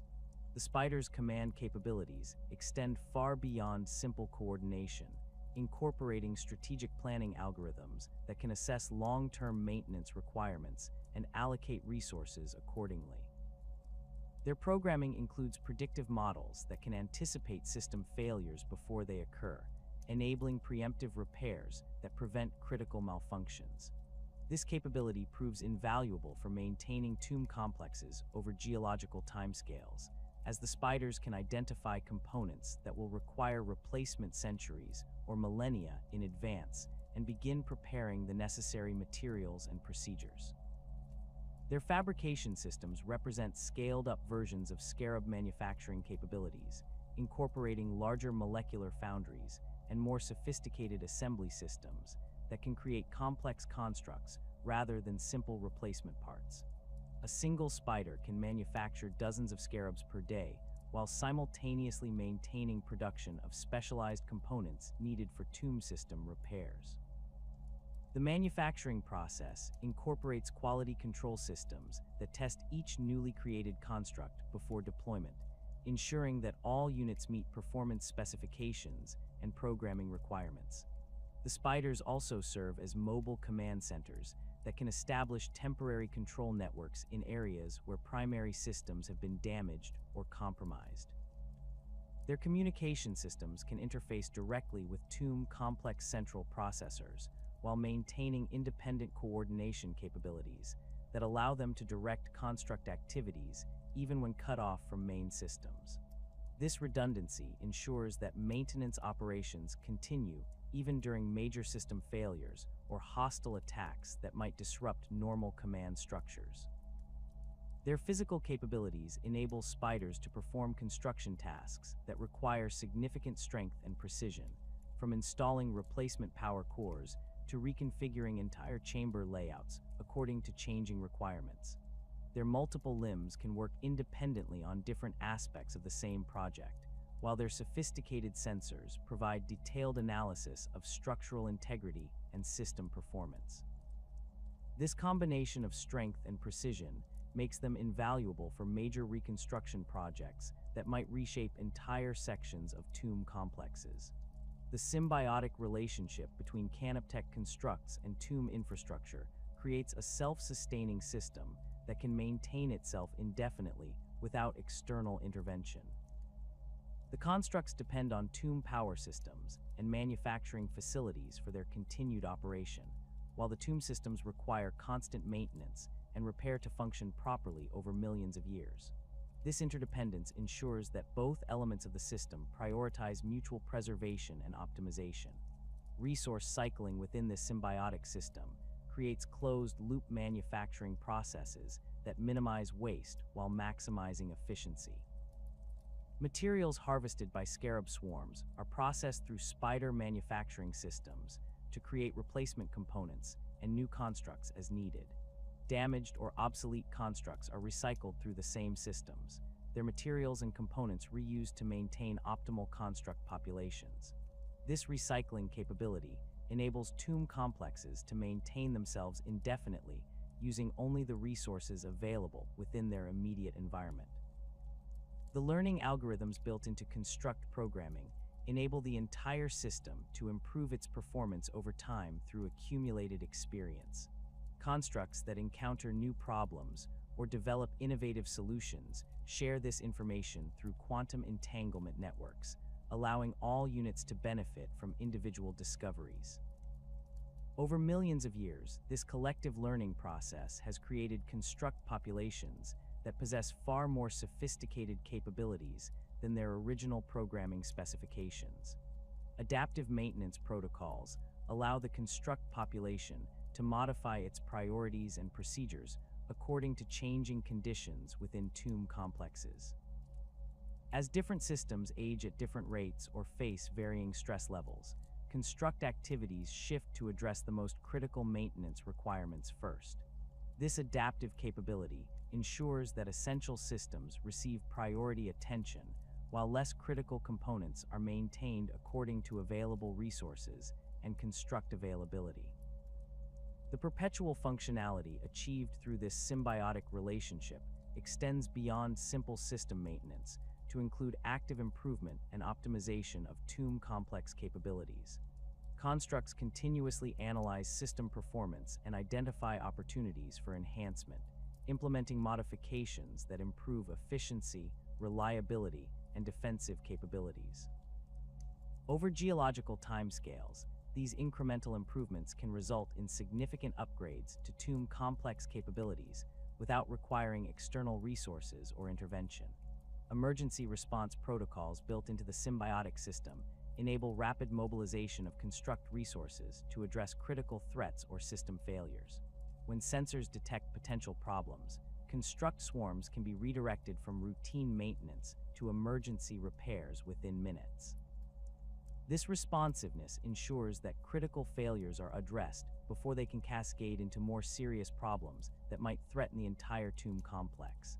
The integration between constructs and infrastructure becomes so complete over time that the boundaries between mechanical servants and the systems they maintain begin to blur. Constructs modify tomb systems to better accommodate their maintenance activities, while tomb systems evolve to provide better support for construct operations. This co-evolution creates tomb complexes that function as single, integrated organisms rather than collections of separate systems and maintenance units. The awakening of Necron civilization across the galaxy has revealed the staggering diversity of tomb worlds and the unique characteristics that define each dynastic realm. Among these sepulchral planets, certain worlds stand out for their strategic importance, the power of their ruling dynasties, or the tragic circumstances of their resurrection. These notable tomb worlds offer glimpses into the vast scope of Necron civilization and the varied fates that have befallen different segments of their ancient empire as they emerge from 60 million years of deathless slumber. Mandragora stands as perhaps the most aggressive example of successful tomb world awakening, serving as the primary stronghold of the Mefrit dynasty under the command of Pharaon Amontech.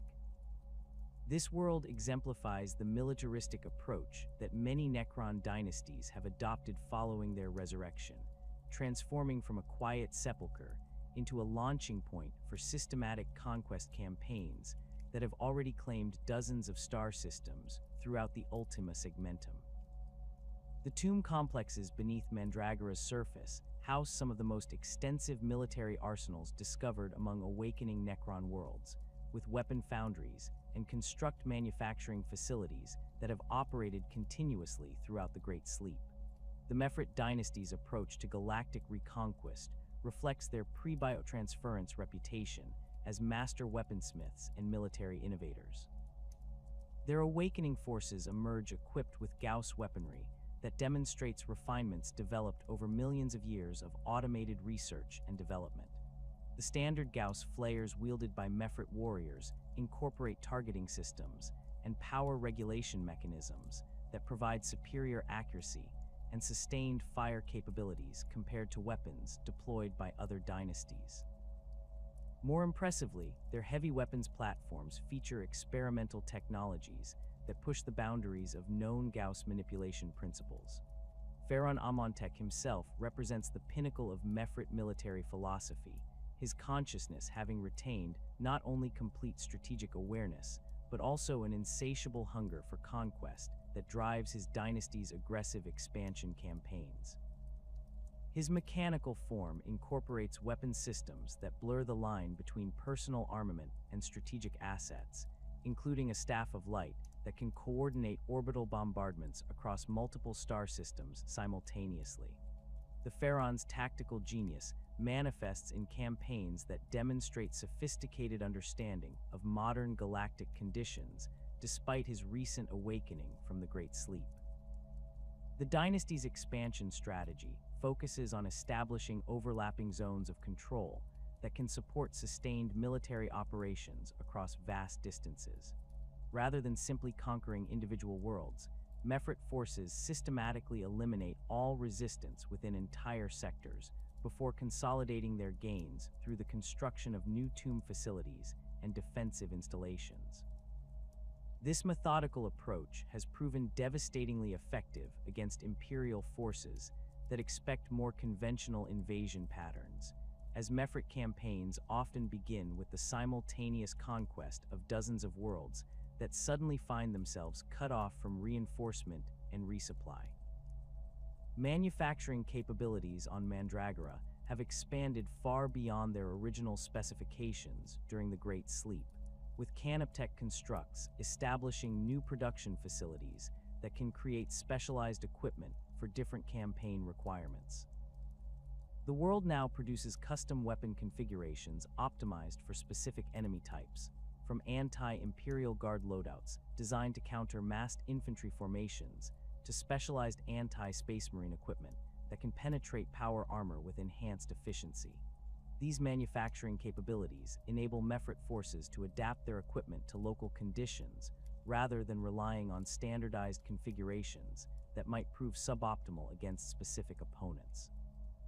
The dynasty's fleet assets reflect the same commitment to military excellence that characterizes their ground forces, with tomb ships that incorporate weapon systems and defensive technologies that represent significant improvements over standard Necron vessel configurations. Mefrit Scythe-class harvest ships feature enhanced Gauss cannon arrays that can maintain sustained bombardment for extended periods, while their escort vessels demonstrate maneuverability characteristics that suggest fundamental improvements to their propulsion systems. The coordination between fleet and ground forces enables Mefrit campaigns to maintain momentum across multiple theaters simultaneously. Solemnis presents a completely different model of tomb world development, serving as the personal museum and research facility of Trazyn the Infinite, the enigmatic overlord whose obsession with collecting galactic artifacts has created one of the most unique installations in Necron civilization. This world functions less as a traditional military stronghold and more as a vast repository containing specimens, artifacts, and entire populations preserved through stasis technology that surpasses even standard Necron preservation methods. The tomb complexes beneath Solemnis extend for hundreds of kilometers in all directions, their galleries and storage chambers containing collections that span millions of years and represent virtually every significant civilization that has ever existed in the galaxy. Trazyn's collection methodology demonstrates a level of sophistication that goes far beyond simple acquisition, incorporating detailed preservation protocols that maintain not only physical specimens, but also the cultural and historical context that gives them meaning. Entire sections of the tomb complex are dedicated to recreating specific historical periods, complete with atmospheric conditions, gravitational fields, and temporal flow rates that match the original environments. These installations enable Trazyn to study his specimens under conditions that closely approximate their natural states, providing insights that would be impossible to achieve through conventional analysis methods. The scope of Trazyn's collection defies comprehension, encompassing everything from individual artifacts of historical significance to entire military formations preserved at moments of crucial importance. His galleries contain Space Marine chapters frozen at the height of their glory, Imperial Guard regiments captured during pivotal battles, and even specimens of extinct Xenos species that vanished millions of years before humanity achieved spaceflight. The preservation technology employed in these displays maintains perfect stasis that prevents any form of degradation or aging, ensuring that specimens remain exactly as they were at the moment of acquisition. Acquisition operations conducted by Trazyn's forces demonstrate planning and execution capabilities that rival the most sophisticated military campaigns, often involving years of preparation and the deployment of specialized equipment designed for specific collection objectives. His Lichguard units carry tesseract labyrinths configured for specimen capture rather than combat applications, while his immortal formations include specialists trained in preservation protocols and artifact handling procedures. These operations frequently target locations and individuals of historical significance, with Trajan's forces appearing at crucial moments to acquire specimens that represent pivotal points in galactic history. The technological resources available on Solemnis enable Trajan to conduct research projects that would be impossible for other Necron dynasties, combining specimens from different eras and civilizations to develop comprehensive understanding of galactic development patterns. His laboratories can simulate historical conditions with perfect accuracy, allowing for experiments that test theories about technological development, biological evolution, and cultural change across geological timescales. The results of these studies provide Trajan with insights that inform his collection priorities and help him identify specimens that will prove most valuable for future research. Storage and cataloging systems within Solemnis incorporate organizational principles that reflect Trajan's personal interests and research methodologies rather than standard Necron administrative protocols. The complex includes specialized chambers designed for different types of specimens, from atmospheric controlled environments for biological samples to quantum-isolated storage areas for artifacts that might interact unpredictably with normal space-time. The cataloging system itself represents a masterwork of information management, tracking not only the physical characteristics of each specimen, but also its historical significance, acquisition circumstances, and research potential. The Sodek dynasty under Imodic, the Stormlord, represents perhaps the most strategically sophisticated approach to galactic reconquest among awakening Necron forces, combining traditional military excellence with innovative tactical doctrines that demonstrate remarkable adaptation to modern galactic conditions. Imodic's Tomb World serves as the command center for operations that span multiple sectors, with communication networks and strategic planning facilities that coordinate the activities of dozens of subsidiary tomb worlds throughout Sodek territory. The dynasty's approach emphasizes strategic patience and careful preparation over the rapid expansion favored by more aggressive dynasties. Imodic himself embodies the pinnacle of Necron strategic thinking, his consciousness having retained not only complete tactical awareness, but also the intellectual flexibility needed to develop new doctrines that address the changed galactic environment his forces now face. His mechanical form incorporates command systems that can process tactical data from thousands of sources simultaneously, enabling him to maintain awareness of battlefield conditions across multiple star systems, while coordinating strategic responses that account for complex interactions between different theaters of operation. The Stormlord's reputation for tactical brilliance has grown with each successful campaign, establishing him as one of the most formidable military minds among awakening Necron nobility.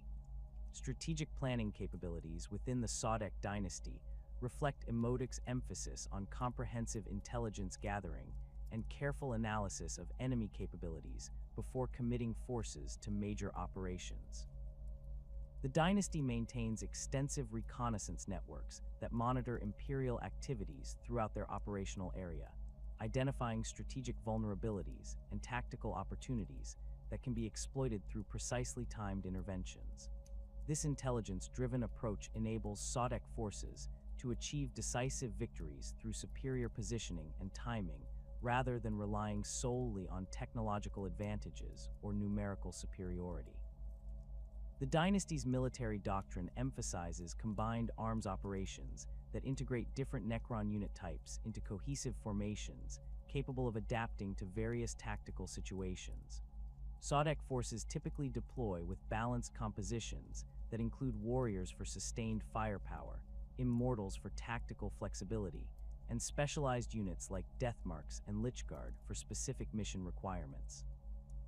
This balanced approach enables Sodek commanders to respond effectively to unexpected developments while maintaining the capability to exploit opportunities that might arise during operations. Technological development within the Sadek dynasty focuses on improving coordination and communication systems rather than pursuing exotic weapon technologies or experimental equipment configurations. Their forces employ enhanced command and control systems that enable more precise coordination between different units and formations, while their communication networks provide real-time tactical updates that allow commanders to adapt their strategies based on current battlefield conditions. These improvements prove particularly valuable during complex operations that require coordination between multiple forces operating across extended areas. Fleet operations conducted by the Sadek dynasty demonstrate the same strategic sophistication that characterizes their ground campaigns, with naval engagements that emphasize positioning, timing, and coordination over raw firepower. Sadek tomb ships often operate in formations that maximize their overlapping defensive capabilities while creating multiple threat vectors that force enemy fleets into disadvantageous positions. The dynasty's admirals demonstrate remarkable skill at exploiting enemy tactical mistakes while avoiding the kind of direct confrontations that might result in unnecessary losses.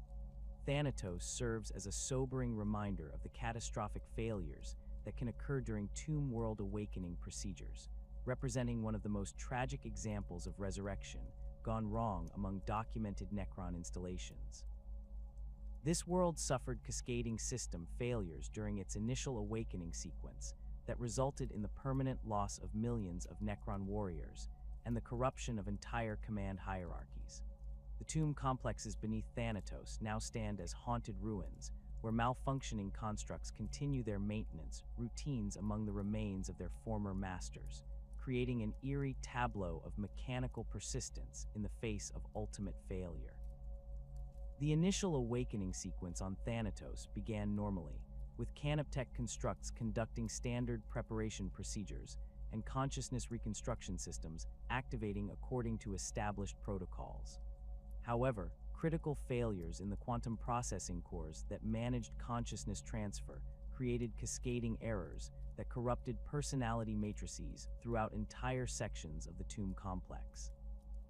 Warriors emerged from their crypts as mindless shells, lacking even basic motor function, while lords and overlords suffered personality fragmentation that left them unable to exercise command authority or coordinate awakening procedures. System diagnostics conducted by surviving cryptechs indicate that the failures originated in quantum resonance chambers that had suffered microscopic damage during the Great Sleep, possibly from cosmic radiation exposure or seismic activity that exceeded design tolerances. The damaged chambers created interference patterns that corrupted the delicate quantum patterns used to store consciousness matrices, resulting in personality reconstruction errors that affected thousands of awakening Necrons simultaneously. The cascading nature of these failures meant that each corrupted awakening created additional system stress that increased the likelihood of further malfunctions. Emergency protocols activated by surviving constructs managed to contain the worst effects of the system failures, sealing off affected sections of the tomb complex and implementing alternative awakening procedures for undamaged areas. However, the scale of the catastrophe meant that the majority of Thanatos' Necron population had been permanently lost, with only a few thousand individuals successfully awakening from an original population that numbered in the millions. These survivors now struggle to maintain basic tomb functions while dealing with the psychological trauma of witnessing their civilization's effective extinction. The surviving Necrons on Thanatos have developed unique adaptations to cope with their reduced circumstances, establishing new command structures that account for their limited numbers while maintaining essential tomb functions. Overlords who might normally command millions of warriors now personally lead small formations of survivors, while cryptechs have assumed responsibilities that extend far beyond their traditional roles to include basic maintenance and security functions normally handled by more numerous personnel. These adaptations demonstrate the resilience of Necron consciousness, even in the face of unprecedented disaster. Canoptech constructs on Thanatos continue their maintenance routines with mechanical persistence despite the absence of their former masters, creating surreal scenes where scarab swarms repair and maintain empty crypts, while wraiths patrol corridors filled only with the remains of failed awakenings. The construct's programming prevents them from recognizing the full scope of the disaster, causing them to continue preparing for awakenings that will never occur while maintaining systems that serve no remaining purpose. This mechanical devotion to duty creates an atmosphere of profound melancholy that affects even visiting Necrons from other dynasties. Recovery efforts led by other Necron dynasties have attempted to salvage useful resources and personnel from Thanatos, but the scale of the system corruption makes large-scale restoration impossible with current technology. Some surviving cryptechs have been relocated to other tomb worlds where their expertise can be better utilized, while salvageable equipment and constructs have been redistributed to dynasties that can make effective use of these resources. However, the tomb complexes themselves remain largely abandoned, serving as monuments to the risks inherent in the awakening process and the tragic consequences of system failure on a massive scale. The calculated perfection of the Great Sleep, designed to preserve Necron civilization across geological ages, faces constant threats from forces that the ancient architects never anticipated. While tomb complexes incorporated defensive measures against conventional military assault and natural disasters, the galaxy's younger races have developed technologies and tactics that can breach even the most sophisticated Necron defenses. More insidiously, the chaotic forces unleashed by the galaxy's psychic awakening and the emergence of new Xenos threats create challenges that transcend simple military solutions, forcing tomb worlds to confront existential dangers that their original designers could never have foreseen. Imperial excavation teams represent one of the most persistent threats to tomb world security, their archaeological expeditions and mining operations frequently penetrating deep enough into planetary crusts to breach outer tomb defenses. These teams typically consist of Adeptus Mechanicus tech priests seeking archaeotech artifacts, Imperial Guard Engineering Corps conducting resource surveys, or rogue trader expeditions pursuing rumors of ancient technology. Their detection equipment, while primitive compared to Necron sensors, can identify the artificial cavities and energy signatures that indicate the presence of tomb complexes beneath seemingly barren worlds. The Adeptus Mechanicus poses the most sophisticated threat among Imperial excavation forces, their augmented personnel and advanced machinery capable of penetrating defensive systems that might deter less technologically capable intruders. Tech priests approach potential tomb sites with systematic methodology that combines deep core drilling, seismic analysis, and electromagnetic scanning to map underground structures before attempting physical breach. Their servo skulls and other mechanical familiars can navigate confined spaces and hostile environments that would prove lethal to unaugmented humans, enabling them to penetrate deeper into tomb complexes than conventional exploration teams. Mechanicus excavation equipment includes heavy-duty boring machines that can cut through solid rock and metal barriers using plasma torches, molecular disruptors, and other exotic technologies that represent the pinnacle of Imperial engineering capabilities. These devices can breach necrodermis plating and blackstone barriers given sufficient time and power, though the process typically triggers tomb defense systems that respond with escalating levels of violence. The Tech Priest's augmented physiology provides some protection against Gauss weapons and other Necron defensive measures, while their mechanical components can sometimes interface directly with tomb systems in ways that organic intruders cannot achieve.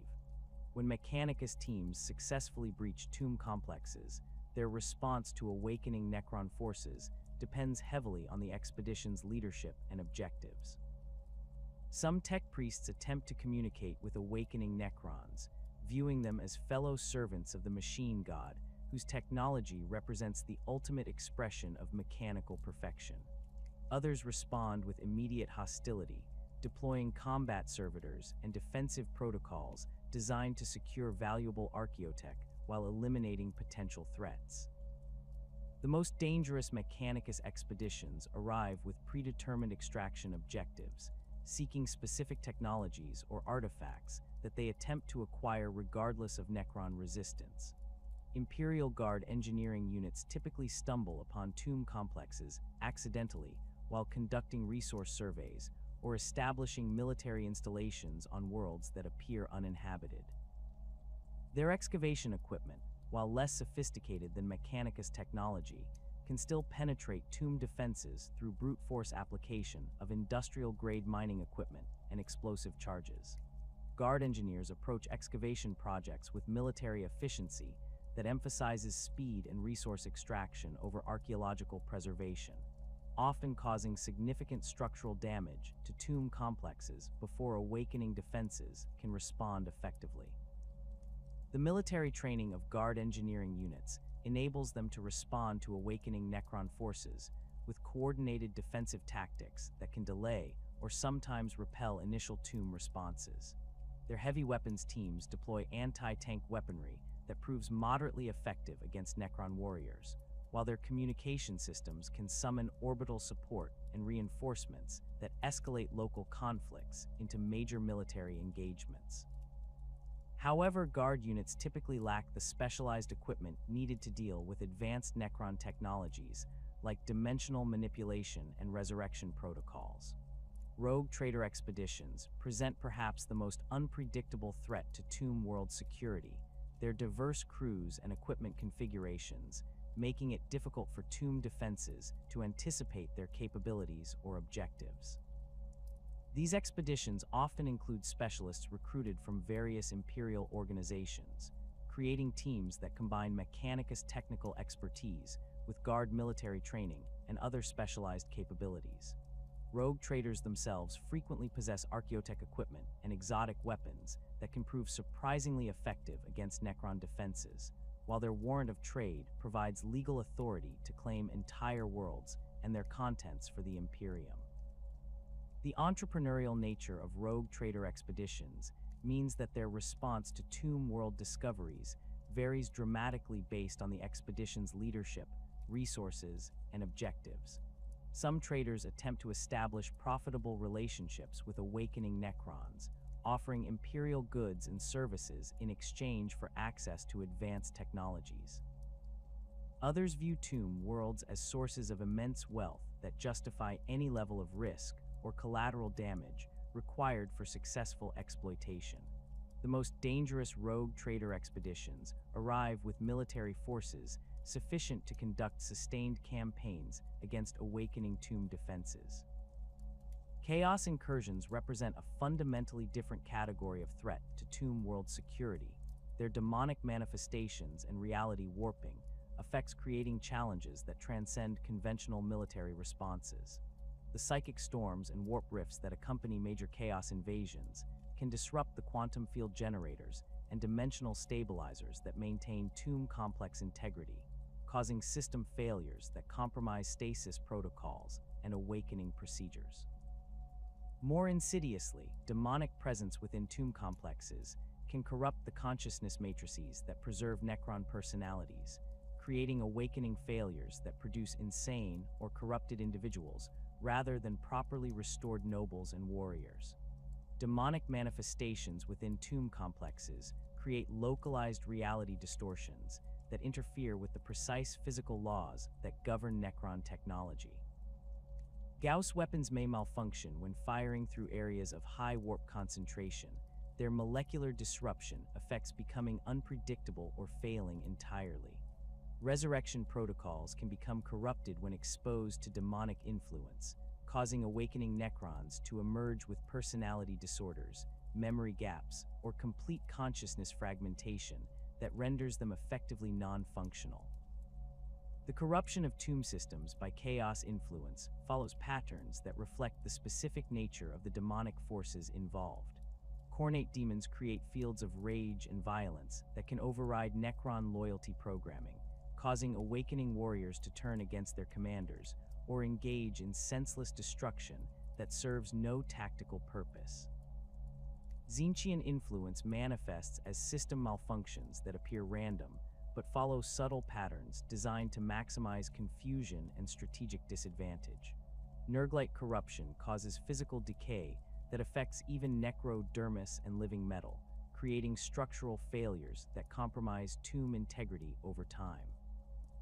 Slaaneshi corruption proves particularly insidious within tomb complexes, as it targets the consciousness matrices that preserve Necron personalities rather than their physical systems.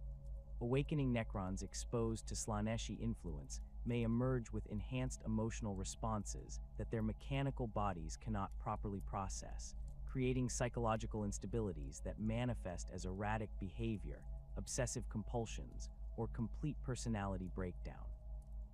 The precision and discipline that characterize proper Necron military organization become impossible to maintain when personnel suffer from these consciousness corruptions. Demon engines and possessed war machines present unique challenges for tomb defenses, their combination of mechanical systems and demonic possession creating enemies that resist both conventional weapons and anti-demon measures. These entities can interface with tomb systems in ways that pure demons cannot achieve, potentially gaining control of defensive installations or manufacturing facilities that they then turn against the tomb's defenders. The mechanical components of demon engines provide some resistance to Gauss weapons, while their demonic aspects make them immune to many technological countermeasures. The response of tomb complexes to chaos incursions requires coordination between multiple defensive systems that were never designed to work together against such threats. Canoptech constructs must adapt their programming to deal with enemies that defy conventional physics, while awakening Necron forces struggle to develop tactics that remain effective against opponents whose capabilities change unpredictably. The most successful tomb defenses against chaos incursions combine traditional military responses with specialized anti-demon measures developed by cryptechs who study warp phenomena. Tyranid hive fleets represent an existential threat to tomb worlds that goes far beyond conventional military conquest.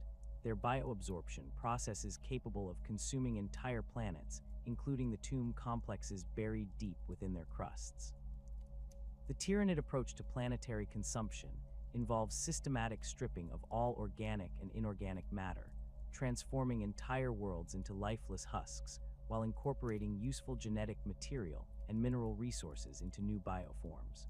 This process threatens not only awakening Necron populations, but also the tomb complexes themselves, as Tyranid digestion pools can dissolve even necrodermis and blackstone given sufficient time and enzymatic concentration. Hive fleet advance organisms typically arrive at tomb worlds long before the main swarm, their purpose being to assess planetary defenses and resources while establishing preliminary digestion sites. These scout organisms can penetrate deep underground through natural cave systems, or by creating new tunnels using specialized boring bioforms that secrete powerful acids capable of dissolving rock and metal barriers. When these scouts encounter tomb complex outer defenses, their reports trigger the deployment of specialized consumption organisms designed to breach underground installations and extract their contents for processing. The bioabsorption process employed by Tyranid consumption organisms poses unique challenges for tomb world defenders, as conventional weapons prove largely ineffective against enemies that can regenerate from virtually any damage while adapting their biological systems to resist specific attack methods. Gauss weapons that strip matter at the molecular level find their effectiveness reduced against bioforms that can rapidly regenerate destroyed tissue using available organic matter. Even more problematically, Tyranid organisms can incorporate necrodermis and other exotic materials into their biological matrices, creating hybrid biomechanical forms that combine Tyranid adaptability with Necron technological advantages. Tyranid consumption of tomb complexes follows systematic patterns that prioritize the extraction of useful materials while neutralizing defensive capabilities. Specialized bioforms target power generation systems and communication networks first, attempting to disable tomb defenses before they can coordinate effective resistance. Other organisms focus on breaching stasis crypts and consciousness storage matrices, seeking to consume or corrupt the quantum patterns that preserve Necron personalities. The most dangerous consumption organisms can interface directly with tomb systems, using biomechanical appendages to access control networks and turn defensive installations against their former masters. The psychological impact of Tyranid consumption on awakening Necrons proves almost as devastating as the physical threat, as these ancient beings witness their carefully preserved civilization being literally digested by creatures they view as primitive biological organisms. The systematic nature of Tyranid consumption, which reduces millions of years of technological achievement to raw biomass within days or weeks, challenges fundamental Necron assumptions about the superiority of mechanical life over organic existence. Some awakening Necrons suffer complete psychological breakdown when confronted with evidence that their immortal civilization can be consumed and forgotten as easily as any organic ecosystem. Hive fleet naval assets pose additional challenges for tomb worlds that attempt to coordinate their defenses with orbital installations and fleet elements. Tyranid bioships can adapt their biological systems to resist specific weapon types after experiencing them in combat, making sustained engagements increasingly difficult as the creatures develop immunity to Necron weapons. The living nature of Tyranid vessels also enables them to conduct boarding actions, using specialized organism payloads that can survive in vacuum while seeking to penetrate tomb ship hulls and corrupt their internal systems. The most successful tomb world defenses against Tyranid consumption involve rapid mobilization of all available forces combined with strategic withdrawal to preserve essential personnel and resources. Tomb complexes facing Hive fleet assault typically activate emergency protocols that prioritize the evacuation of key nobles and cryptechs, while sacrificing less critical installations to buy time for escape.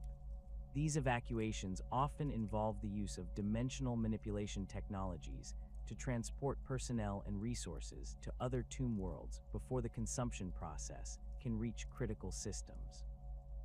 Orkwaz present a chaotic but persistent threat to tomb world security, their massive numbers and unpredictable tactics creating challenges that differ significantly from more organized military forces. Orc forces typically arrive at tomb worlds either by accident or because they detect the energy signatures and defensive installations that indicate potential for large-scale warfare. Unlike other threats that seek specific objectives or resources, orcs view tomb worlds primarily as opportunities for extended combat against technologically advanced opponents, making them willing to sustain enormous casualties in exchange for the chance to fight awakening Necron forces.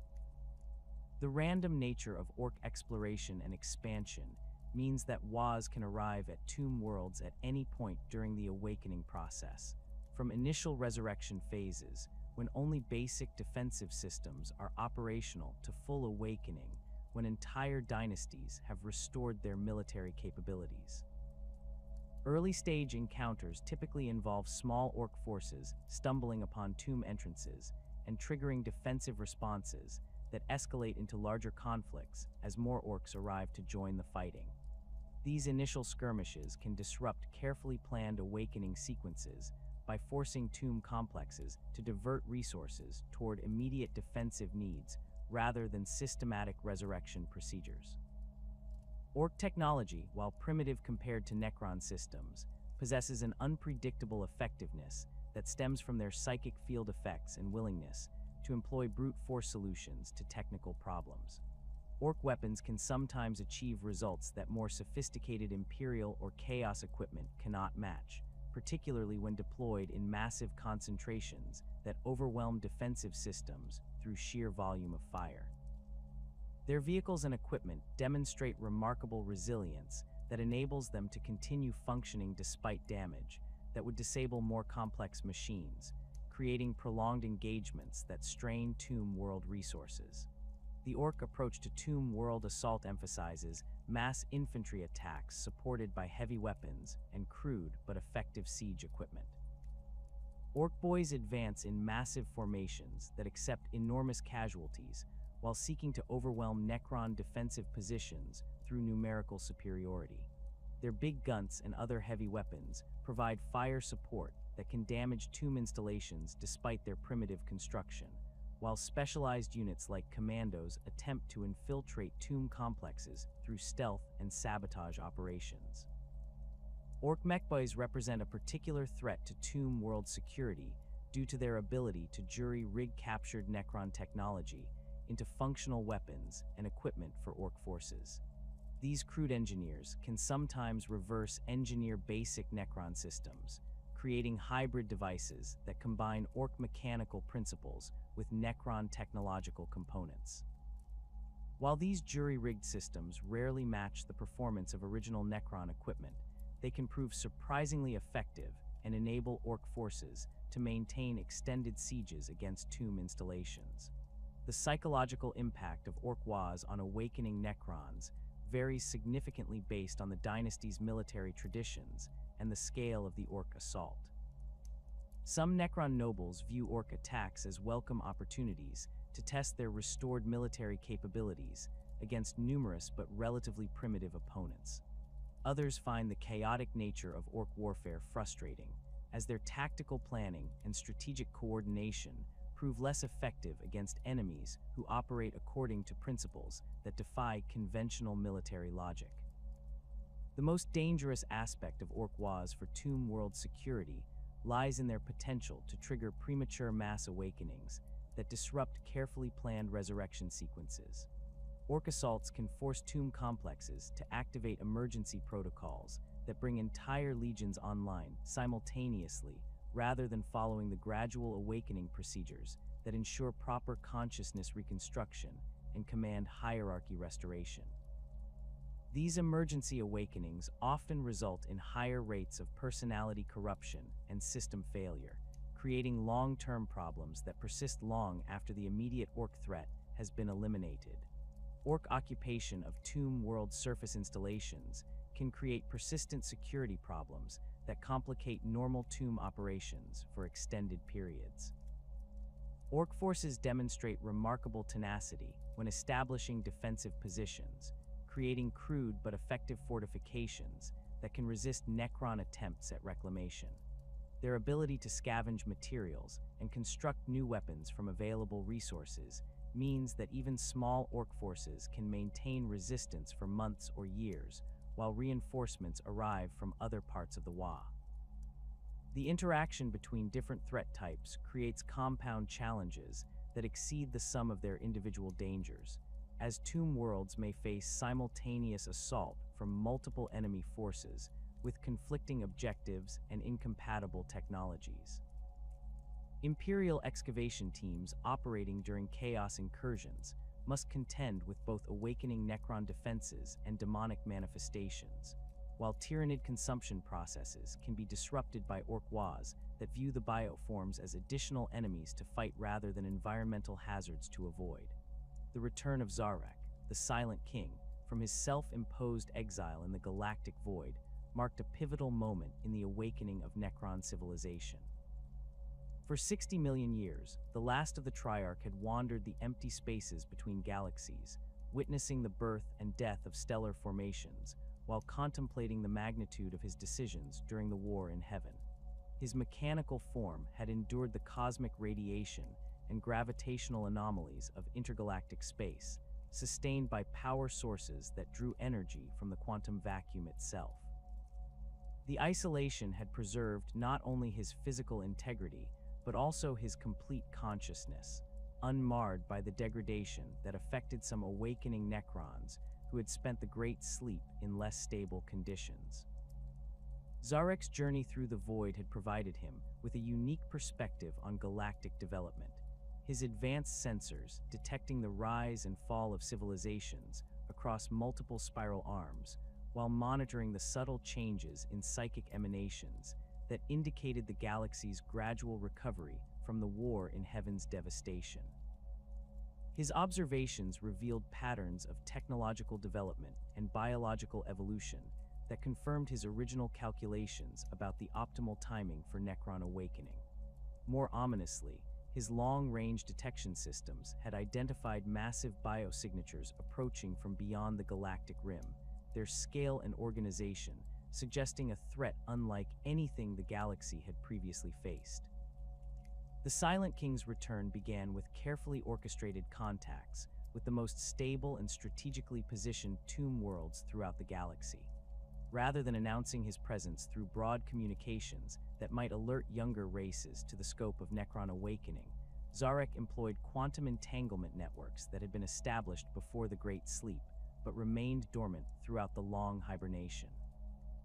These networks utilized crystalline matrices buried deep within each tomb world's core systems, their quantum states synchronized across galactic distances to enable instantaneous communication regardless of physical separation or electromagnetic interference.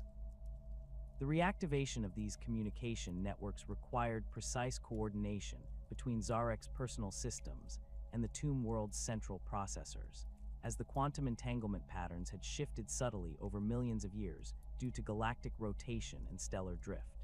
His cryptechs worked systematically to recalibrate the network nodes, adjusting for gravitational lensing effects and quantum decoherence that had accumulated during the long dormancy. The process demanded mathematical precision that pushed even advanced Necron computational capabilities to their limits, as each network node required individual adjustment based on its specific location and the local space-time conditions that affected quantum field stability. Once established, these communication networks enabled Zarek to assess the current status of tomb worlds throughout his former domain without revealing his presence to potential enemies. The data streams revealed a complex pattern of awakening success and failure, with some dynasties having achieved nearly complete resurrection, while others struggled with system malfunctions and consciousness corruption that left them operating at reduced capacity. More troubling were the tomb worlds that failed to respond to communication attempts, their silence suggesting either catastrophic system failure or complete destruction by external forces. The information gathered through these initial communications informed Zarek's strategic priorities for coordinating tomb world awakenings across the galaxy. His analysis identified key worlds whose geographic positions and remaining military assets made them essential for establishing secure zones of Necron control. These priority targets included tomb worlds that controlled major hyperspace routes, possessed significant manufacturing capabilities, or housed dynasties with particularly skilled military leadership. The Silent King's approach emphasized creating interconnected networks of awakened tomb worlds that could provide mutual support rather than attempting to activate every available installation simultaneously. Zarek's coordination efforts revealed the extent to which individual dynasties had adapted to their local circumstances during the awakening process. Some pharaons had already begun limited expansion campaigns, establishing control over nearby star systems while carefully avoiding contact with major imperial installations or other significant military forces. Others had focused on consolidating their tomb world defenses and conducting extensive reconnaissance of their surrounding regions before committing to any aggressive actions. The diversity of approaches reflected both the independent nature of Necron nobility and the varying challenges each dynasty faced in their specific galactic regions. The establishment of strategic communication protocols enabled the Silent King to coordinate awakening schedules that maximized tactical advantages while minimizing exposure to enemy retaliation. Rather than allowing random awakening patterns to continue, Zarek implemented synchronized activation sequences that brought multiple tomb worlds online simultaneously within specific sectors. These coordinated awakenings created local concentrations of Necron power that could overwhelm isolated enemy forces while establishing secure zones for further expansion operations. The technical challenges of coordinating awakening procedures across multiple tomb worlds simultaneously required innovations in quantum communication technology that pushed the boundaries of even advanced Necron science. Zarek's cryptex developed new protocols that could synchronize consciousness reconstruction procedures across interstellar distances, ensuring that awakening nobles would emerge with current intelligence about galactic conditions and coordinated strategic objectives. These protocols incorporated safeguards against communication interception by younger races, using quantum encryption methods that would appear as random background radiation to conventional detection systems. Priority awakening sequences focused on tomb worlds that possessed intact command structures and significant military assets, as these installations could provide the foundation for larger strategic operations. The Silent King's analysis identified specific dynasties whose pharaohs and overlords had retained complete consciousness during the Great Sleep, making them capable of immediate strategic coordination without requiring extended rehabilitation periods.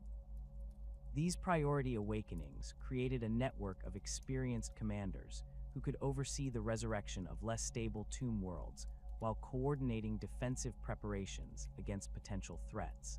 The coordination of fleet assets presented particular challenges, as many tomb worlds had awakened to find their orbital installations damaged or destroyed by cosmic events during the Great Sleep. Zarek's strategic planning incorporated assessments of remaining naval capabilities, identifying tomb worlds with intact shipyards and manufacturing facilities that could support fleet reconstruction efforts. The Silent King's own flagship, a massive tomb ship that had accompanied him during his exile, served as a mobile command center that could coordinate fleet operations across multiple sectors while providing technical support for shipyard reactivation projects.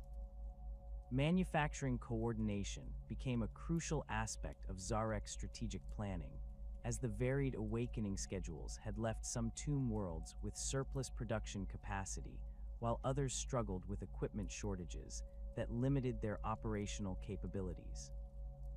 The Silent King implemented resource-sharing protocols that redistributed manufacturing output according to strategic priorities, ensuring that critical installations received the equipment and constructs needed for effective operations.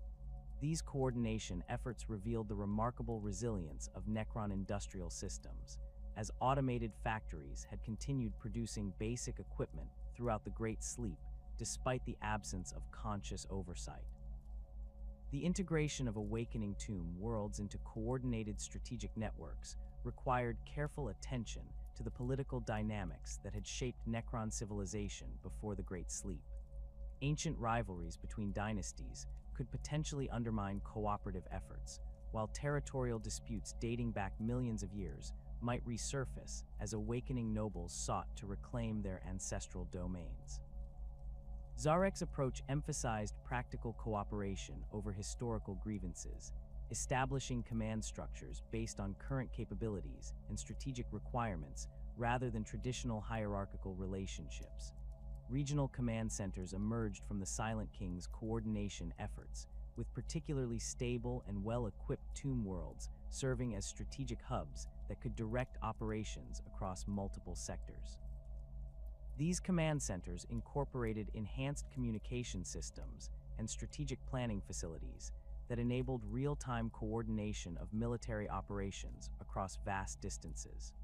The regional commanders selected for these positions demonstrated both tactical competence and the political skills needed to coordinate effectively with nobles from other dynasties who might traditionally view them as rivals or subordinates.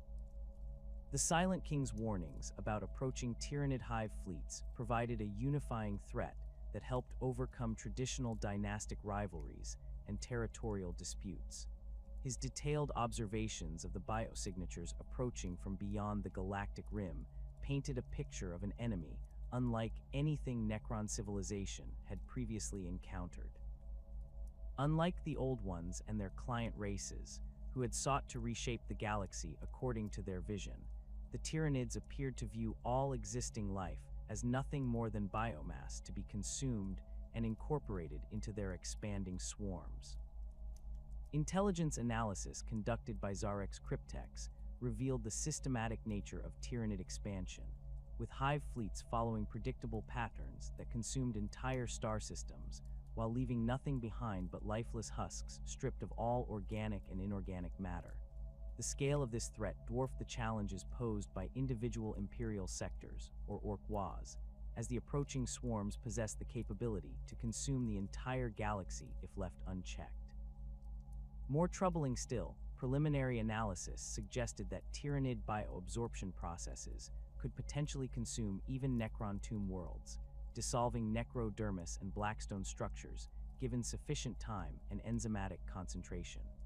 The unified response protocols developed by the Silent King emphasized the need for coordinated defensive strategies that could leverage the full technological capabilities of awakening Necron civilization.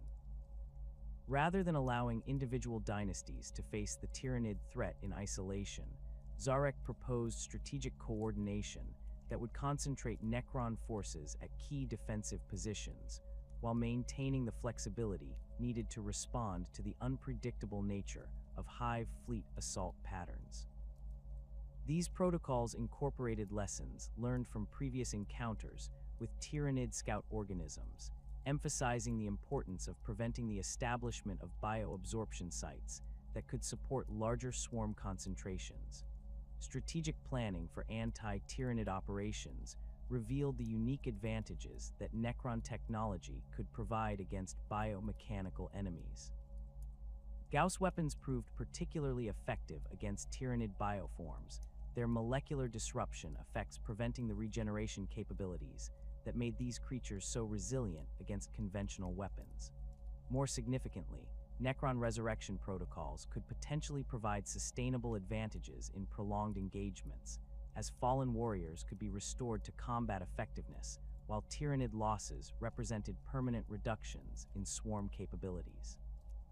The coordination of awakening schedules accelerated significantly as intelligence about the Tyranid threat spread throughout the communication networks established by the Silent King.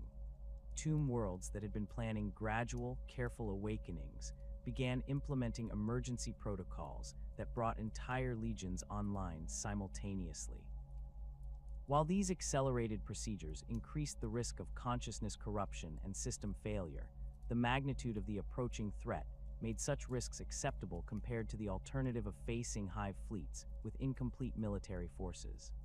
Advanced warning systems developed by Zarek's Cryptex enabled tomb worlds to prepare for Tyranid arrival through enhanced defensive preparations and strategic positioning of mobile assets.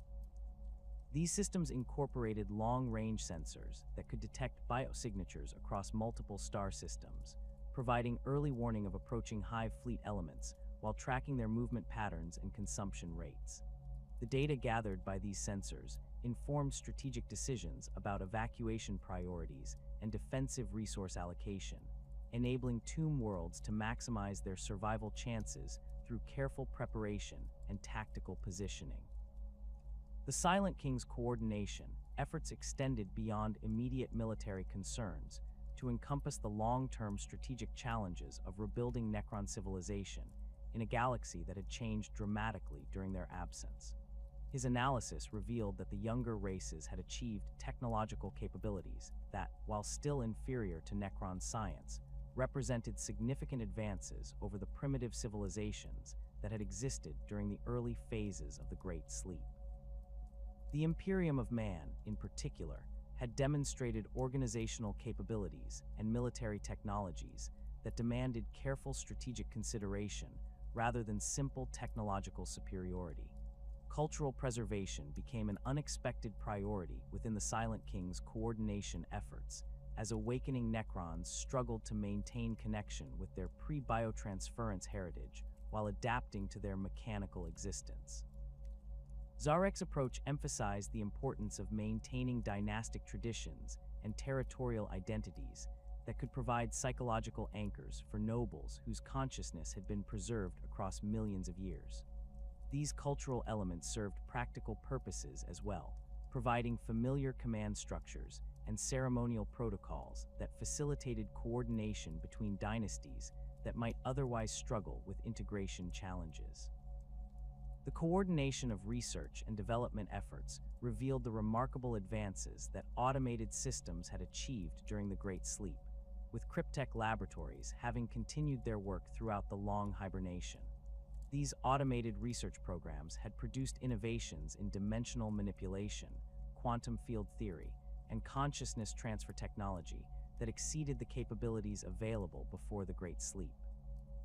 The Silent King's coordination, efforts focused on disseminating these advances throughout awakening tomb worlds, while establishing new research priorities that address the specific challenges posed by current galactic conditions. The defensive capabilities that protect awakening tomb worlds represent the culmination of Necron technological mastery, incorporating weapon systems and protective measures that operate on scales ranging from individual installations to planetary-wide networks. These defensive arrays were designed during the final phases of the War in Heaven, when Necron strategists recognized that their civilization would need to endure millions of years of vulnerability during the Great Sleep.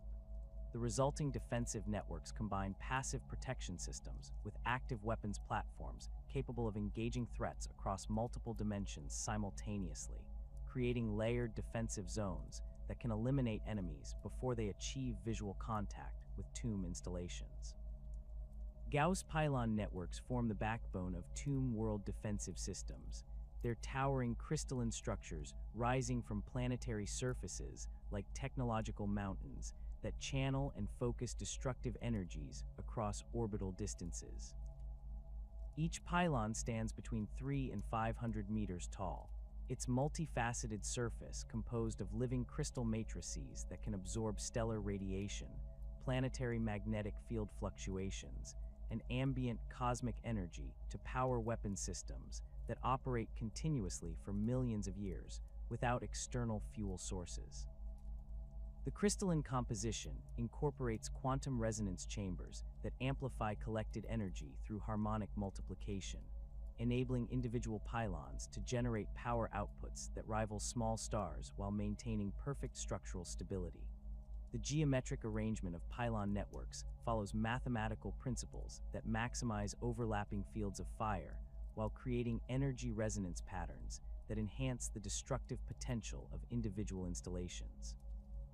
Tomb worlds typically deploy pylons in hexagonal grid patterns that provide complete surface coverage while ensuring that no attacking force can approach without facing concentrated fire from multiple installations simultaneously. The spacing between pylons incorporates calculations for optimal energy transfer and mutual support, with each installation capable of channeling power to damaged neighbors while maintaining its own operational capacity. The primary weapon systems integrated into each Gauss pylon represent scaled-up versions of the molecular disruption technology employed in personal Gauss weapons. They're focusing arrays capable of projecting coherent energy streams across interplanetary distances while maintaining sufficient intensity to strip matter at the subatomic level. These weapons can engage multiple targets simultaneously through rapid reorientation of focusing crystals, creating overlapping destruction zones that make coordinated assault approaches virtually impossible. The targeting systems incorporate predictive algorithms that can calculate orbital mechanics and gravitational effects with precision sufficient to engage spacecraft conducting evasive maneuvers across multiple astronomical units. When pylon networks activate for planetary defense, they create energy barriers that function as both protective shields and offensive weapon systems. The barriers manifest as shimmering walls of green energy that can extend from planetary surfaces to orbital altitudes, their molecular disruption fields capable of reducing incoming projectiles, spacecraft, and energy weapons to constituent atoms before they can reach their intended targets. These barriers operate selectively, allowing friendly forces to pass through while maintaining full effectiveness against hostile contacts. Their recognition systems incorporating quantum identification protocols that can distinguish between authorized and unauthorized targets with perfect accuracy. The orbital bombardment capabilities of pylon networks enable tomb worlds to project force across entire star systems, their weapons reaching beyond planetary atmospheres to engage enemy fleets while they remain beyond conventional weapons range. The energy streams projected by these weapons maintain coherence across millions of kilometers, their focusing systems compensating for stellar interference and gravitational lensing effects that would disperse conventional energy weapons. When multiple pylons coordinate their fire, they can create energy concentrations capable of destroying capital ships with single volleys, while simultaneously engaging escort vessels and fighter craft across vast engagement zones. The defensive barriers created by coordinated pylon networks can envelope entire tomb worlds in protective energy fields that render them effectively invulnerable to conventional assault methods. These barriers extend through multiple dimensional layers, creating protection against both material projectiles and energy-based attacks while maintaining selective permeability that allows tomb world forces to launch their own offensive operations. The energy requirements for maintaining planetary-scale barriers would overwhelm most civilizations, but the pylon network's ability to draw power from stellar radiation and planetary magnetic fields enables continuous operation across geological timescales. Dolmen gates represent the most sophisticated transportation technology deployed by tomb worlds, their dimensional manipulation capabilities enabling instantaneous travel between distant locations while bypassing the conventional limitations of space-time. These massive archway structures stand several hundred meters tall, their surfaces covered with hieroglyphic inscriptions that serve as both decorative elements and functional components of the dimensional manipulation systems. The gates incorporate quantum field generators that can create stable wormhole connections between any 2 points in the galaxy, their targeting systems utilizing galactic coordinate matrices that remain accurate despite stellar drift and galactic rotation over millions of years. The construction of dolmen gates requires exotic materials that exist in stable configurations only under specific dimensional conditions, their crystalline matrices incorporating elements that phase in and out of normal space-time according to precisely controlled quantum patterns. The manufacturing process involves dimensional foundries that can manipulate matter at the subatomic level while maintaining the complex field interactions needed to create stable wormhole apertures. Each gate represents years of construction effort by specialized canoptech constructs working under the direct supervision of master cryptechs, whose understanding of dimensional physics enables them to calibrate the delicate field interactions required for stable operation.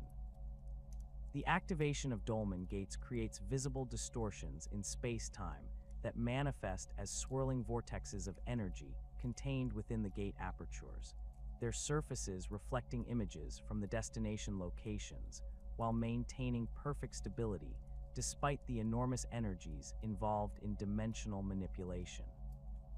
The gates can establish connections to any other dolmen gate within the galaxy instantaneously, their quantum entanglement systems enabling communication and coordination between tomb worlds separated by tens of thousands of light years. More remarkably, the gates can create temporary connections to locations that lack permanent gate installations, projecting dimensional apertures that exist for predetermined durations before collapsing back into normal space-time. The strategic implications of dolmen gate networks transform tomb world defensive capabilities by enabling rapid redeployment of forces across galactic distances without the delays associated with conventional space travel. Entire legions can be transported from one tomb world to another within minutes, their arrival coordinated with local defensive preparations to create overwhelming concentrations of force at threatened locations. The gates also enable strategic withdrawal operations that can evacuate essential personnel and resources from tomb worlds facing overwhelming assault, preserving valuable assets for future operations rather than accepting their destruction in hopeless defensive actions. The defensive applications of dolmen gates extend beyond simple transportation to include tactical surprise and strategic deception operations that can confuse and misdirect enemy forces. Gates can be activated to create false target signatures that draw enemy attacks away from critical installations, while their dimensional distortions can interfere with enemy sensors and communication systems. More aggressively, Gates can be used to project offensive forces directly into enemy formations or installations, bypassing conventional defensive measures through dimensional manipulation that renders traditional fortifications irrelevant. Stellar manipulation technology represents the ultimate expression of tomb world offensive capabilities, incorporating scientific principles that enable direct control over stellar processes and the creation of artificial solar phenomena. These systems operate on scales that dwarf conventional weapons, their effects measured in terms of stellar masses and energy outputs that exceed the total power generation of entire civilizations.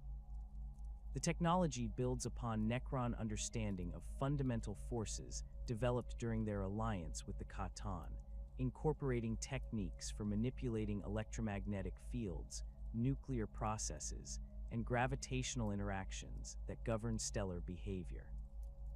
The basic principles of stellar manipulation involve the deployment of specialized satellites and energy projection systems that can influence stellar magnetic fields and nuclear fusion rates from distances measured in astronomical units.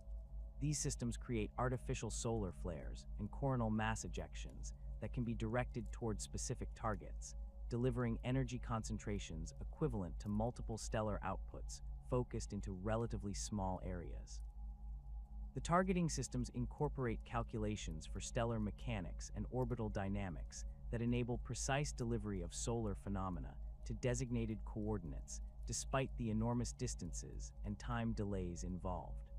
More sophisticated applications of stellar manipulation technology enable tomb worlds to create artificial stars and stellar phenomena that serve both offensive and defensive purposes.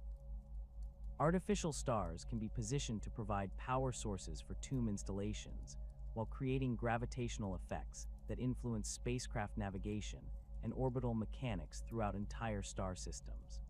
These artificial stellar bodies incorporate controlled fusion processes that can be adjusted to produce specific energy outputs and spectral characteristics, enabling tomb worlds to create customized stellar environments that optimize their defensive and operational capabilities.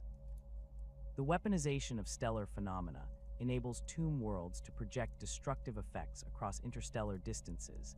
Their artificial solar flares and stellar winds capable of disrupting enemy operations throughout multiple star systems simultaneously. Coronal mass ejections can be directed to interfere with enemy communication systems and navigation equipment while delivering radiation doses that prove lethal to organic crews and damaging to electronic systems.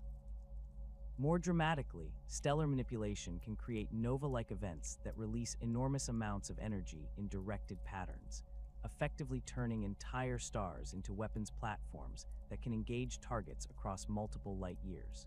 The defensive applications of stellar manipulation include the creation of stellar barriers and energy fields that can protect tomb worlds from large-scale assault operations.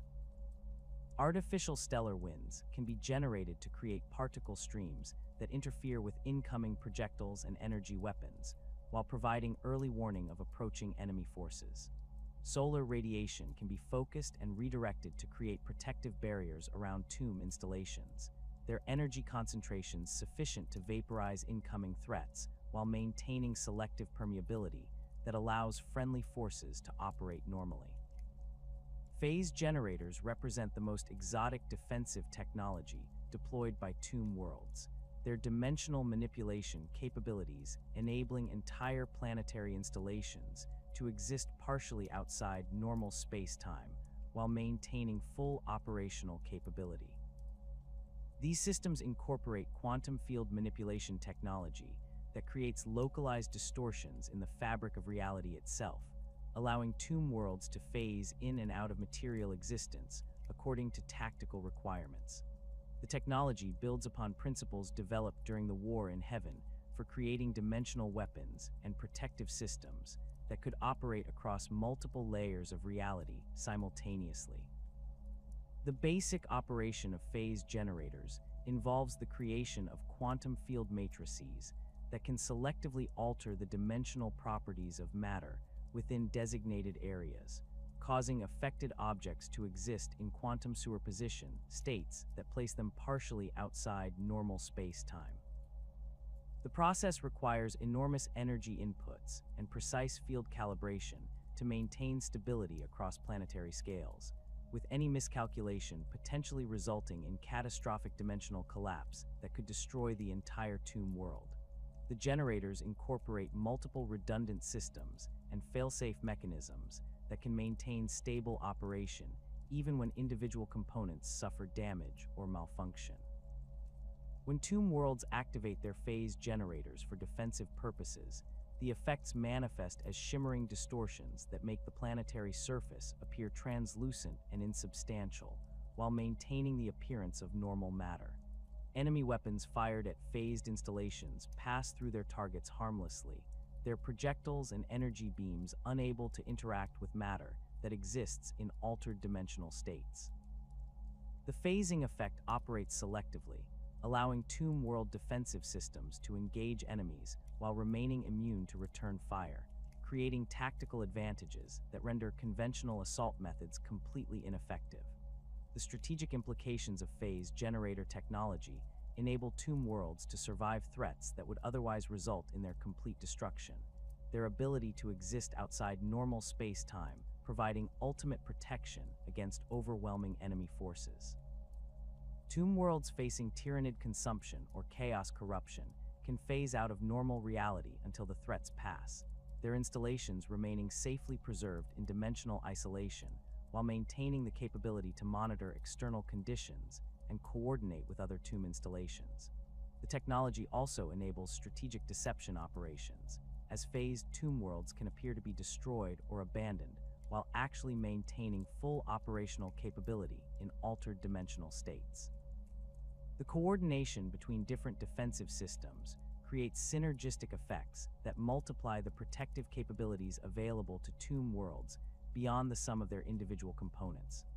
Gauss pylon networks can channel energy through dolmen gates to create defensive barriers at remote locations, while stellar manipulation systems can provide power sources for phase generators operating across multiple tomb installations simultaneously. The integration of these technologies creates defensive networks that can adapt to changing threat conditions while maintaining multiple layers of protection against different types of assault. The automation systems that control tomb world defenses incorporate artificial intelligence capabilities that enable autonomous operation during extended periods when conscious Necron oversight may not be available. These systems can assess threat conditions, activate appropriate defensive measures, and coordinate responses across multiple installations while maintaining communication with awakening tomb complexes and allied forces. The automation includes learning algorithms that can adapt defensive strategies based on enemy tactics and weapons effectiveness, ensuring that tomb world defenses continue to evolve and improve even during prolonged siege conditions. The awakening tomb worlds across the galaxy represent more than isolated resurrections of ancient powers. They form the foundation of a coordinated expansion that threatens to reshape the balance of galactic civilization. Each successfully awakened dynasty adds another node to an expanding network of Necron control, their combined influence growing exponentially as communication networks reconnect territories that once formed the heart of their ancient empire. The gradual nature of this expansion masks its true scope from younger races who perceive individual tomb world awakenings as isolated threats rather than components of a galaxy-spanning resurrection that could ultimately restore Necron dominance over the stars. The strategic positioning of tomb worlds across the galaxy reflects the careful planning that preceded the Great Sleep, with major installations controlling key hyperspace routes and resource-rich systems that enable sustained military operations. As these worlds awaken and establish contact with neighboring dynasties, they create overlapping zones of influence that can support coordinated campaigns across multiple sectors simultaneously. The Mefrit dynasty's expansion from Mandragora demonstrates this principle in action, their systematic conquest of surrounding systems creating a foundation for operations that extend far beyond their original territorial boundaries. Imperial strategic analysts who have studied Necron expansion patterns identify a disturbing trend toward coordinated operations that suggests central command authority operating across vast distances. The simultaneous awakening of multiple tomb worlds within the same galactic region, combined with precisely timed military operations that exploit Imperial defensive weaknesses, indicates planning capabilities that exceed anything achievable through simple coincidence or local initiative. Intelligence reports from surviving Imperial forces describe Necron attacks that demonstrate detailed knowledge of Imperial military doctrine, supply routes, and communication protocols that could only be obtained through systematic reconnaissance and analysis. The technological advantages that awakening tomb worlds bring to galactic conflicts extend beyond their immediate military capabilities to include manufacturing and research facilities that continue advancing Necron science even during peacetime periods. Cryptech laboratories within tomb complexes have produced innovations in dimensional manipulation, consciousness transfer technology, and exotic physics that surpass the capabilities available before the Great Sleep. These advances propagate throughout the expanding network of awakened dynasties, creating cumulative improvements in Necron military effectiveness that compound with each successful awakening.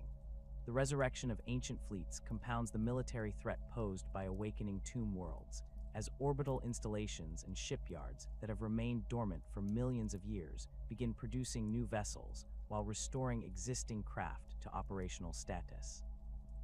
Necron tomb ships emerging from these facilities incorporate technological improvements developed during the Great Sleep, their weapon systems and defensive capabilities representing significant advances over the vessels that fought during the War in Heaven.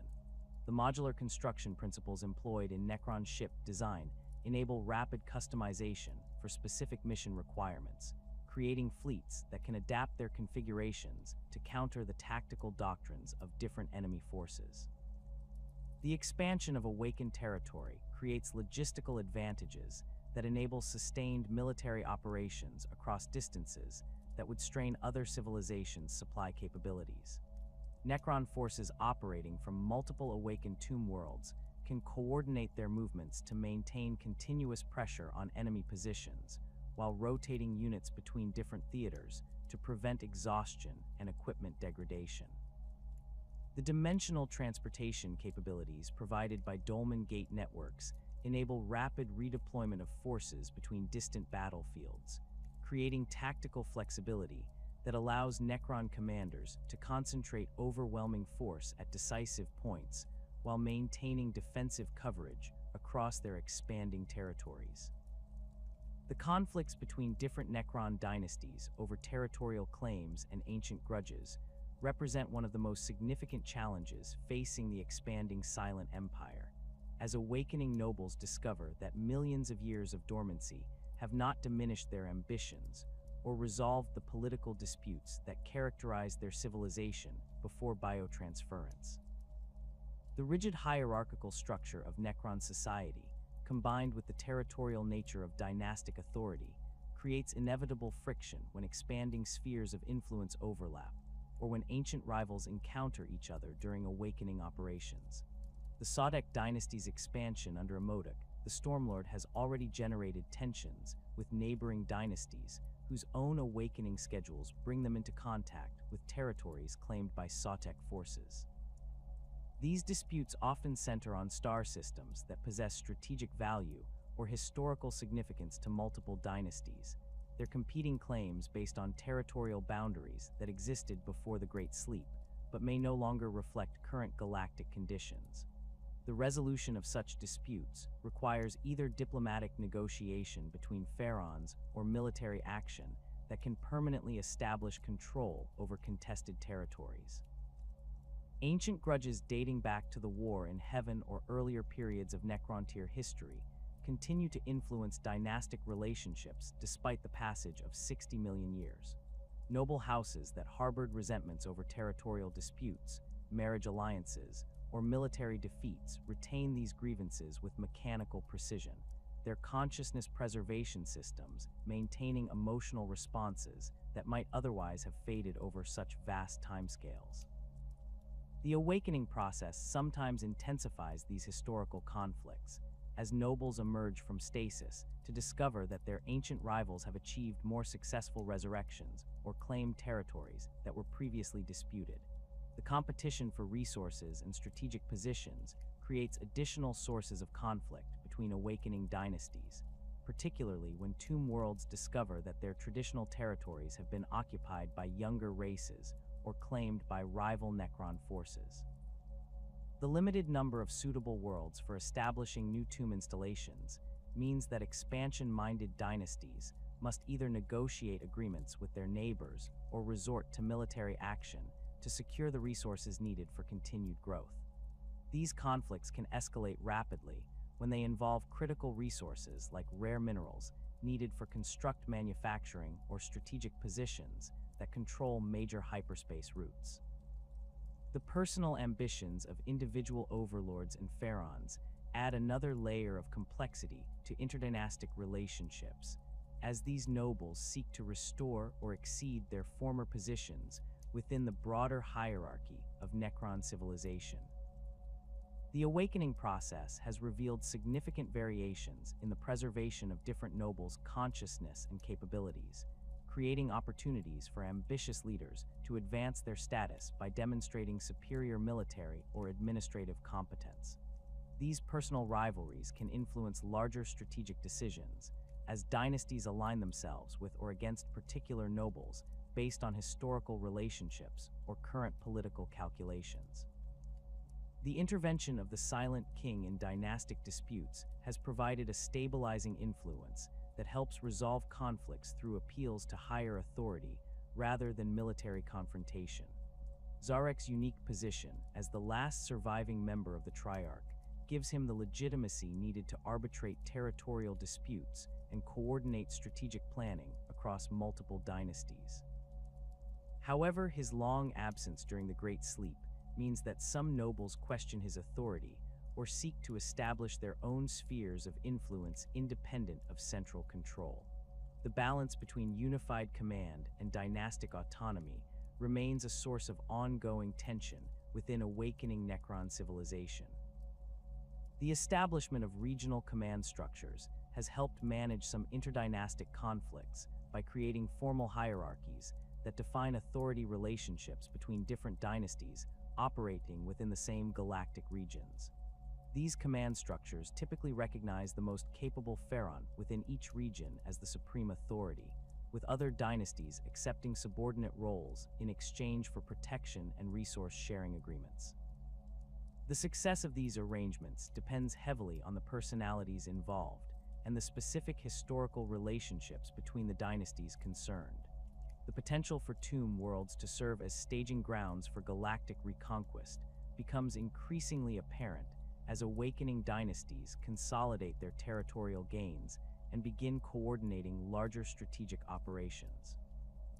Individual tomb worlds that might seem like isolated threats when viewed separately become components of a vast military machine when integrated into coordinated campaign plans that leverage the combined capabilities of multiple dynasties. The manufacturing capabilities, strategic positioning, and accumulated military resources of awakened tomb worlds create the foundation for operations that could challenge the major powers of the current galaxy. The systematic approach to reconquest demonstrated by successful dynasties like the Mefrit and Sautek suggests strategic planning that operates on timescales measured in millennia rather than decades. These dynasties establish secure territorial bases before expanding into adjacent regions, their campaigns designed to create sustainable zones of control that can support further expansion while maintaining defensive capabilities against potential counterattacks. The methodical nature of this expansion makes it difficult for younger races to recognize the full scope of the threat until Necron forces have already established dominant positions across multiple sectors. The integration of awakening tomb worlds into larger strategic networks enables coordinated operations that can engage multiple enemy forces simultaneously while maintaining unified command authority across vast distances. The quantum communication networks established by the Silent King provide the coordination capabilities needed for galaxy-spanning campaigns. Their instantaneous data transmission enabling real-time tactical coordination between forces separated by tens of thousands of light years. These communication capabilities allow Necron strategists to respond rapidly to changing conditions while maintaining the operational tempo needed for successful large-scale campaigns. The restoration of ancient territorial boundaries represents a long-term strategic objective that drives much of the expansion activity among awakening dynasties. The star maps and territorial records preserved within Tomb World archives provide detailed information about the extent of pre-Great Sleep Necron territories, including strategic positions and resource locations that remain valuable despite millions of years of galactic change. The systematic reclamation of these territories would restore Necron control over vast regions of the galaxy, while establishing the foundation for further expansion into areas that were never previously under their dominion. The development of new military doctrines adapted to current galactic conditions demonstrates the flexibility and innovation that characterize successful Tomb World expansion efforts.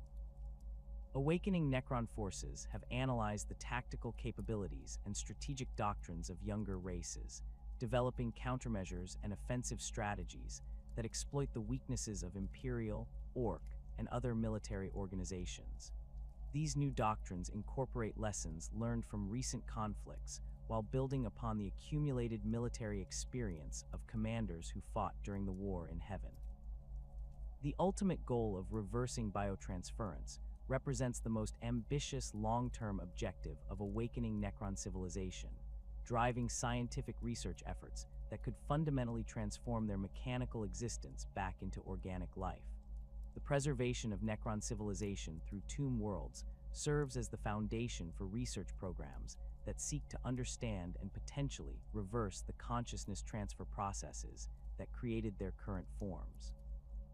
This research requires not only advanced scientific capabilities, but also access to the vast databases and experimental facilities that Tomb Worlds provide.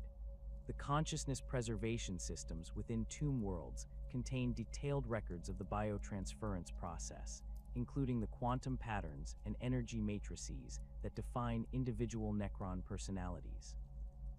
These records provide the baseline data needed for research into consciousness transfer reversal, though the complexity of the original process makes such research extremely challenging, even for Necron scientists.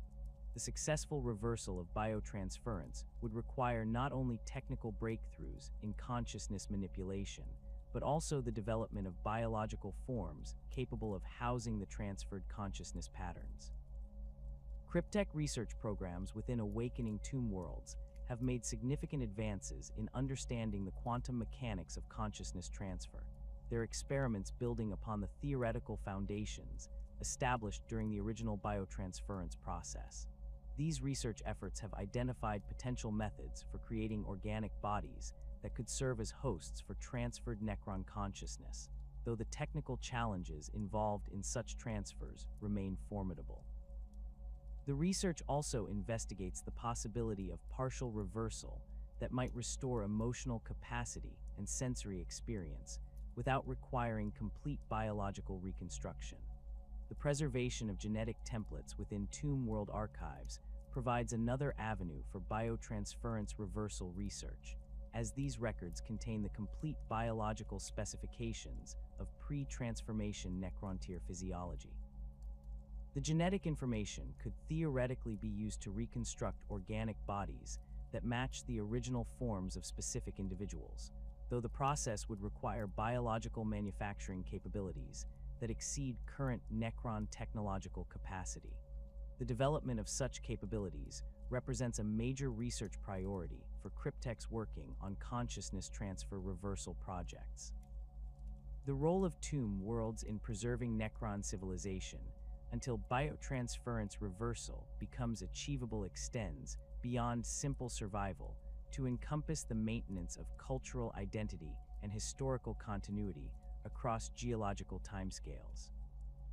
The cultural archives within tomb complexes contain the accumulated knowledge, artistic achievements, and philosophical traditions of Necrontyr civilization, providing the foundation for cultural restoration that could accompany biological reversal. These archives ensure that successful biotransference reversal would restore not just organic life, but also the cultural context that gives that life meaning and purpose. The expansion of tomb world networks creates redundant preservation systems that protect Necron civilization against catastrophic losses that might otherwise threaten their long-term survival. The distribution of consciousness patterns, cultural archives, and technological databases across multiple tomb installations ensures that the destruction of individual worlds cannot eliminate the accumulated knowledge and experience that defines their civilization. This redundancy provides the security needed for long-term research projects while maintaining the capability to continue expansion operations, even if individual dynasties suffer significant losses. The awakening tomb worlds across the galaxy represent both the resurrection of an ancient threat and the foundation for a transformation that could reshape the fundamental nature of life itself. Their expansion creates immediate challenges for younger races, while laying the groundwork for scientific achievements that transcend the boundaries between mechanical and organic existence. The Silent Empire's future depends not only on military conquest, but on the successful integration of awakening dynasties into a unified civilization capable of achieving goals that span millions of years and challenge the basic assumptions about the nature of consciousness and life in the galaxy. As tomb worlds continue their awakening across the stars, they carry with them the accumulated wisdom and ambition of a civilization that chose undeath over extinction and now seeks to transcend even that ultimate sacrifice. The galaxy that witnesses their return may ultimately witness the greatest transformation in the history of life itself, as the Silent Empire pursues its ultimate goal of reclaiming not just their former territories, but their very souls.